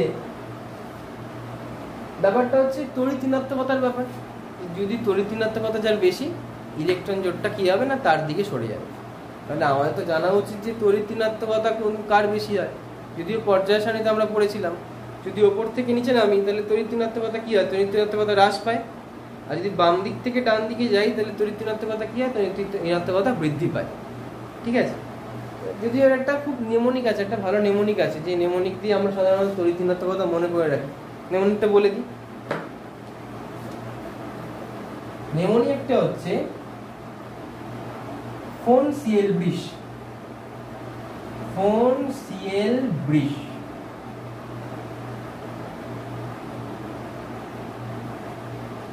ফোন Cl বৃষ, ফোন মানে F for fluorine, O for oxygen, N for nitrogen, Cl for fluorine, Bl for bromine, I for iodine, S for sulfur, C for carbon এবং H for hydrogen, phone Cl বৃষ। এবার এই যে last দুটো আছে carbon এবং hydrogen, এই carbon এবং হাইড্রোজেনের তড়িৎ ঋণাত্মকতা বা ইলেকট্রোনেগেটিভিটি প্রায় সেম, একেবারেই সেম বললে চলে। এর জন্য কি হয়, এই কার্বন এবং হাইড্রোজেন যখন কম্পাউন্ড তৈরি করে তখন এদের মধ্যে আর ইলেকট্রন জোড়ে টানাটানি অতটা হয় না। তাই আমরা একে অতটা ইলেকট্রন জোড়ে তড়িৎ ঋণাত্মকতার মধ্যে অত ঝামেলা এদের মধ্যে হয় না। তো বাকিদের সমস্যা। এবার যদি আমি NH3 দেখাই, তাহলে NH3 যদি ফর্মেশনটা করেছিলাম একটু আগে, তখন কি হয়েছিল, যে দেখতে হয়েছিল এটা এরকম,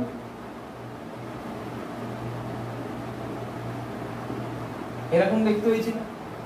যদি ভালো করে দেখি, N কোথায় আছে, N আছে এখানে আর H আছে এখানে, তাহলে N এর ইলেকট্রোনেগেটিভিটি বেশি, F এর সব থেকে বেশি। ব্যাপারটা হচ্ছে এরকম সাইন, ব্যাপারটা আমি ওরা দেখাচ্ছি না একটা একটা করে। F এর মানে এদের বেশি, এদের যত যাচ্ছি কম। তাহলে N আর H, N এর কত বেশি, তাহলে N এর ইলেকট্রোনেগেটিভিটি বেশি, তাহলে ওর হবে ডেল মাইনাস, এর ডেল প্লাস, এর ডেল প্লাস, এর ডেল প্লাস। অর্থাৎ ইলেকট্রন জোড়গুলোকে নাইট্রোজেন কি করবে, নিজের কাছে টেনে নেবে। এখানে একটা জোড়, এখানে একটা জোড়, এখানে একটা জোড়, এই তিনটে জোড়কে ইলেকট্রন নাইট্রোজেন কি করবে, নিজের কেন্দ্রের দিকে, নিজের নিউক্লিয়াসের দিকে টেনে নেবে। এর ফলে কি হবে, ও কিছুটা ঋণাত্মক তড়িৎধর্মী হয়ে যাবে। ঋণাত্মক তড়িৎধর্মী হয়ে গেলে এরা হয়ে যায় পরাধনাত্মক তড়িৎধর্মী। এর ফলে কি হবে, যদি এদের আমরা অ্যাকুয়াস সলিউশন মানে জলে দ্রবীভূত করি, তাহলে এরা কিন্তু আয়নও দেবে, মলিকিউল দেবে, যার ফলে কি হয়, যার ফলে এরা তড়িৎ পরিবহন করতে পারে। তাই তড়িৎ পরিবহনতে লিখেছিলাম যে NH3 এবং HCl এদের যদি জলে দ্রবীভূত করি তাহলে কি হয়, তাহলে কিন্তু এরা তড়িৎ পরিবহন করে। আচ্ছা, এবার আরেকটা দেখি তো, এবার আরেকটা দেখি। Suppose carbon tetrachloride, carbon tetrachloride CCl4, এটা একটা অদ্ভুত ব্যাপার এই ক্ষেত্রে, যে C চারদিকে চারটে Cl,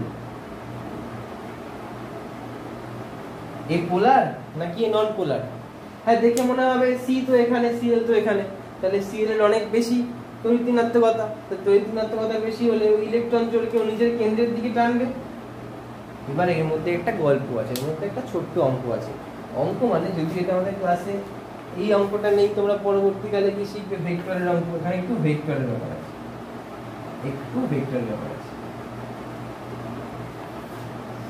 আমি অত ভিতরে যাচ্ছি না, আমি একটু অন্যভাবে বোঝাচ্ছি। সাপোজ অন্যভাবে বলতে, এখানে একটা বস্তু আছে, এই বস্তুটাকে যদি দুজনে, একজন এদিকে টানে একজন এদিকে টানে, যদি সমান বলে টানা হয়, তাহলে কি বস্তুটার অবস্থার পরিবর্তন হবে? হবে না। এমন হতো যদি একটু বেশি জোরে টানছে তাহলে বস্তুটা এদিকেই সরে যেত, বা এই বেশি জোরে টানছে তাহলে বস্তুটা এদিকে সরে যেত। কিন্তু যদি বিপরীত দিক থেকে সমবলে টানা হয় তাহলে কি ওর অবস্থার পরিবর্তন করবে? একদমই করবে না। এই ক্ষেত্রে খানিকটা সেম ঘটনা হয়। এই সি এর যে কার্বন ইলেকট্রনগুলো আছে, এদিকে টানছে Cl, এদিকেও Cl টানছে, তাহলে এদিকেও টানছে এদিকেও টানছে, ক্যান্সেল আউট হয়ে যায়। ওপরেও টানছে নিচেও টানছে, ক্যান্সেল আউট হয়ে যায়, কারণ এটা সুন্দর স্ট্রাকচার। তাই এটা যদিও দেখে মনে হবে পোলার, কিন্তু পোলার হওয়া সত্ত্বেও ও কি না, ও কিন্তু নন পোলার, ওর কোনো পোল তৈরি হবে না। একটা অদ্ভুত ব্যাপার। কিন্তু এবার যদি আমি এখান থেকে Cl এর জায়গায় একটা H করে দিই, তাহলে সূত্রটা কি হয়ে গেল? সূত্রটা হয়ে গেল CHCl3। এর নাম কি? একে আমরা ক্লোরোফর্ম নামে চিনি, খুব গুরুত্বপূর্ণ, ক্লোরোফর্ম। এই ক্ষেত্রে কি হয়, এই ক্ষেত্রে তিনটে Cl একটা H, দুজনে তো আলাদা, Cl আলাদা H আলাদা, Cl এরটা আলাদা হবে, H এরটা আলাদা হবে। তো এইটা আলাদা হয়ে যাবে, তেমনি ইলেকট্রন জোর অন্যদিকে সরে যাবে। ইলেকট্রন জোর অন্যদিকে সরে গেলে কি হয়ে যাবে? ওটা আর নন পোলার না, এবারে কিন্তু পোলার হয়ে যাবে। এ কিন্তু হয়ে যাবে কি, এ কিন্তু পোলার হয়ে যাবে। তাহলে নন পোলার মানে যেগুলো নিয়ে আমরা সাধারণত আলোচনা করি, যেখানে কোনো আয়নের সৃষ্টি হবে না, আয়নীয় ক্যারেক্টারাইজেশন যেখানে কোনো দেখা যাবে না। কিন্তু পোলার মানে যেখানে একটুখানি আয়নের বৈশিষ্ট্য চলে আসবে, কিছুটা হলেও বৈশিষ্ট্য চলে আসবে, টোটালি আসবে না, কিছুটা বৈশিষ্ট্য চলে আসবে। যেমন HCl এর ক্ষেত্রে, যেমন NH3 এর ক্ষেত্রে, যেমন এই CHCl3 ক্ষেত্রে দেখালাম। ঠিক আছে? আচ্ছা, একটু আগে আমি লিখেছি, এখানে একটা লিখে দিয়েছি পোলার দ্রাবক জল, জলকেও পোলার দ্রাবক বলছি কেন?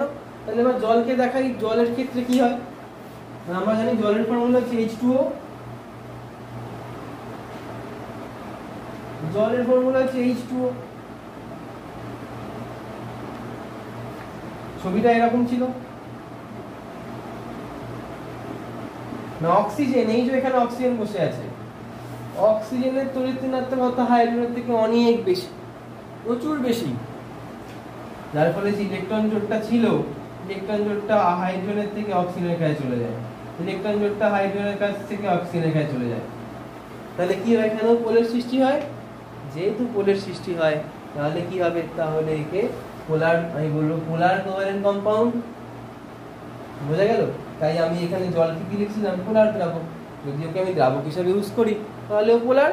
যেমন বলছিলাম বারবার, আমি অ্যাকুয়াস সলিউশনে দেবো, অ্যাকুয়াস সলিউশনে দেবো মানে কি, জলে দেবো, জলে দিলে দ্রাবককে জল, তাহলে এই জন্য কিন্তু H2 একটা পোলার। তাহলে এই গেল পোলার কম্পাউন্ড এবং নন পোলার কম্পাউন্ড, ধ্রুবীয় সমযোজী যৌগ এবং অধ্রুবীয় সমযোজী যৌগ। তাহলে এবার আমি দ্রাব্যতাতে আসি।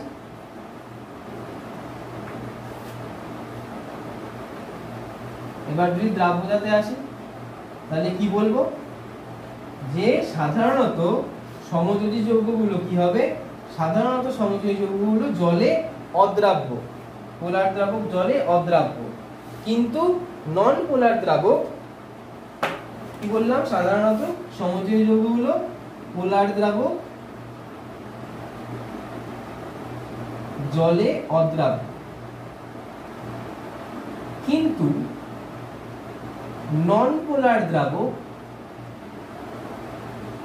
এক্সাম্পল যেমন এক্ষুনি বললাম CCl4, এটা একটা নন পোলার। আরো এক্সাম্পল দিই, সাপোজ বেনজিন, এটা নন পোলার। এই নন পোলার দ্রাবক কিন্তু ওরা দ্রাব্য হয়ে যায়। এবার একটা এক্সেপশন থাকে, এক্সেপশন কি, কিছু কিছু সমযোজী যৌগ যেগুলো পোলার দ্রাবক মানে জলেও দ্রাব্য হয়ে যায়। কিছু কিছু সমযোজী যৌগ যেমন আমাদের খুব চেনা HCl, HF, মানে যেগুলো পোলার। আর কি, সাপোজ বললাম মিথাইল অ্যালকোহল,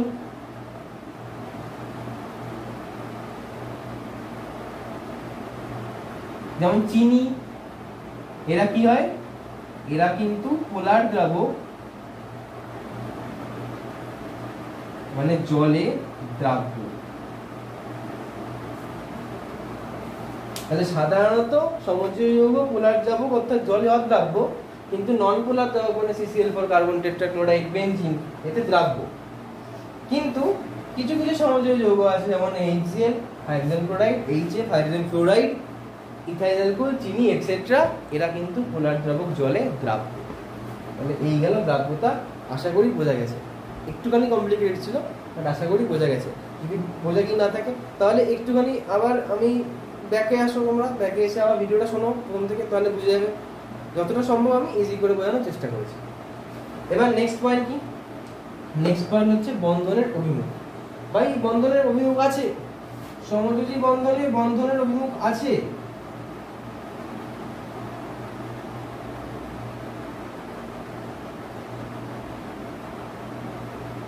থাকবে না, আমি ভেক্টর নিয়ে চলে এসেছি, CCl4 ভেক্টরের কথা উল্লেখ করেছি।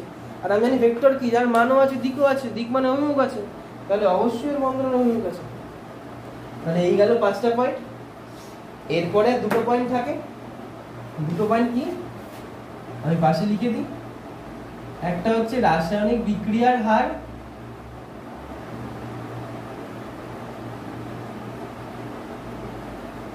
যে সমযোজী যৌগ এরা কিন্তু বড্ড ধীর গতিতে রাসায়নিক বিক্রিয়া করে, বড্ড ধীরে বিক্রিয়া করে, ধীর গতিতে বা ধীরে বিক্রিয়া করে।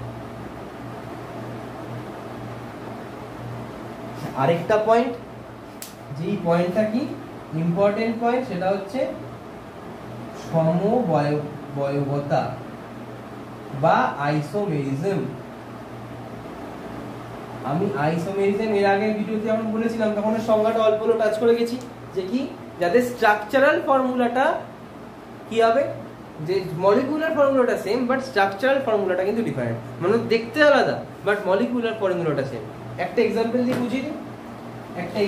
বুঝিয়ে দিই, সাপোজ C4H10 বিউটেন, C4H10 যার নাম হচ্ছে বিউটেন।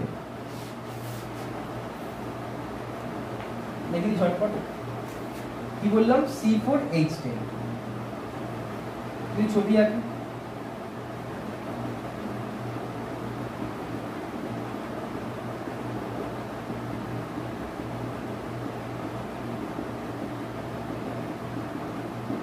এর নাম হচ্ছে N-বিউটেন। মনে ভালো করে তোমরা, C 4টে আছে, 1 2 3 4। একটু আগে দেখলাম C এর 4টে হাত হবে। কেন C এর 4টে হাত হবে? ওর অলরেডি 4টে ইলেকট্রন আছে, ও 4টে ইলেকট্রন আর চাইবে, কার থেকে চাইবে? পাশের কারোর থেকে চাইবে, সোজা কথা, যাতে 8টে ইলেকট্রন হতে পারে, তাহলে 4টে হাত হবে। এবং প্রত্যেকটা ইলেকট্রন, প্রত্যেকটা কার্বনের থেকে 4টে হাত হয়েছে, 1 2 3 4, ওর 1 2 3 4, ওর 1 2 3 4, ওরও সেম 1 2 3 4, তাই 4টে হাত। কেন? 1টে ইলেকট্রন, 2টো ইলেকট্রন, 3টে ইলেকট্রন, 4টে ইলেকট্রন, 5টে ইলেকট্রন, 6টে ইলেকট্রন, 7টে ইলেকট্রন, 8টে ইলেকট্রন, তাহলে 8টা হলো। সেম ভাবে হাইড্রোজেনও তাই, হাইড্রোজেন 2টো হয়ে গেছে। পুরো সমযোজী, এটা এক বন্ধন, কিন্তু এটা পুরোটা সমযোজী এক বন্ধন। এটার নাম হচ্ছে N-বিউটেন, যার দেখতে এরকম বাট মলিকুলার ফর্মুলাটা হচ্ছে এটা। এবার C4H10 আরো একটা আঁকতে পারি আমি, এরকম দেখতে সি সি সি, এখানেও সি।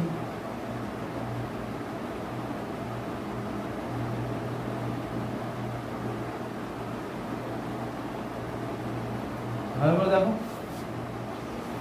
কার্বন চারটে, 1 2 3 4। হাইড্রোজেন কটা আছে? 1 2 3 4 5 6 7 8 9 10। তাহলে এরও কিন্তু ফর্মুলা C4H10, বাট এর নাম কি?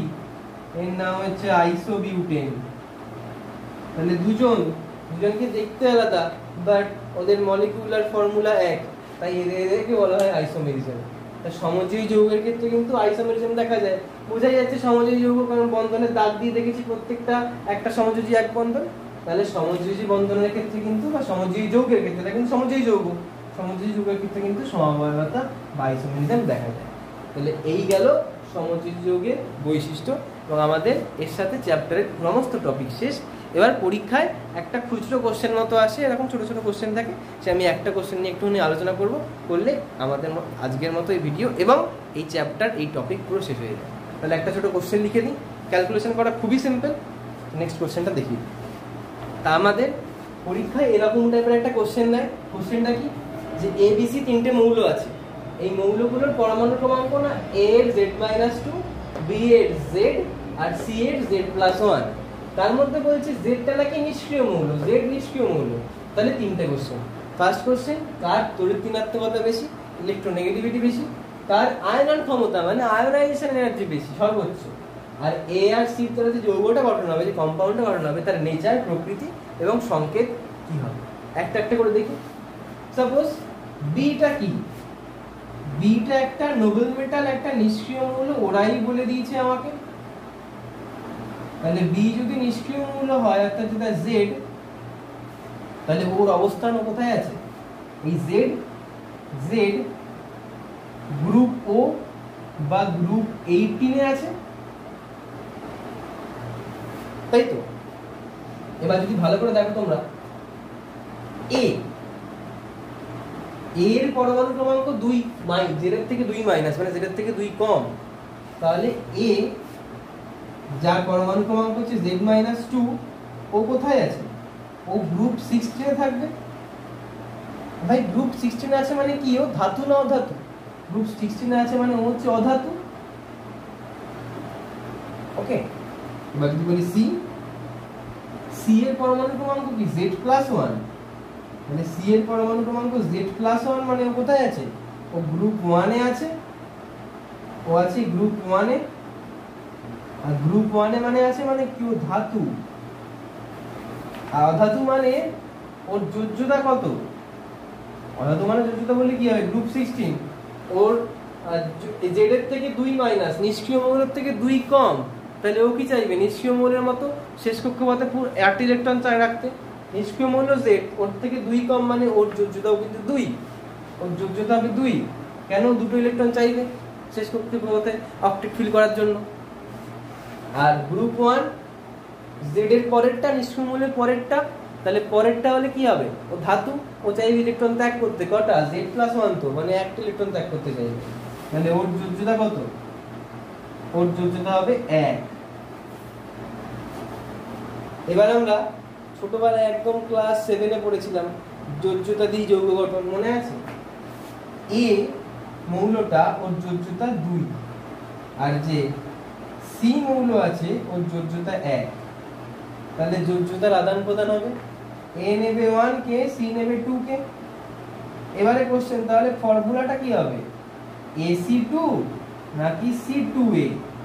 কোনটা হবে? না, ফর্মুলাটা হবে C2A। এটা হবে না, এ হবে।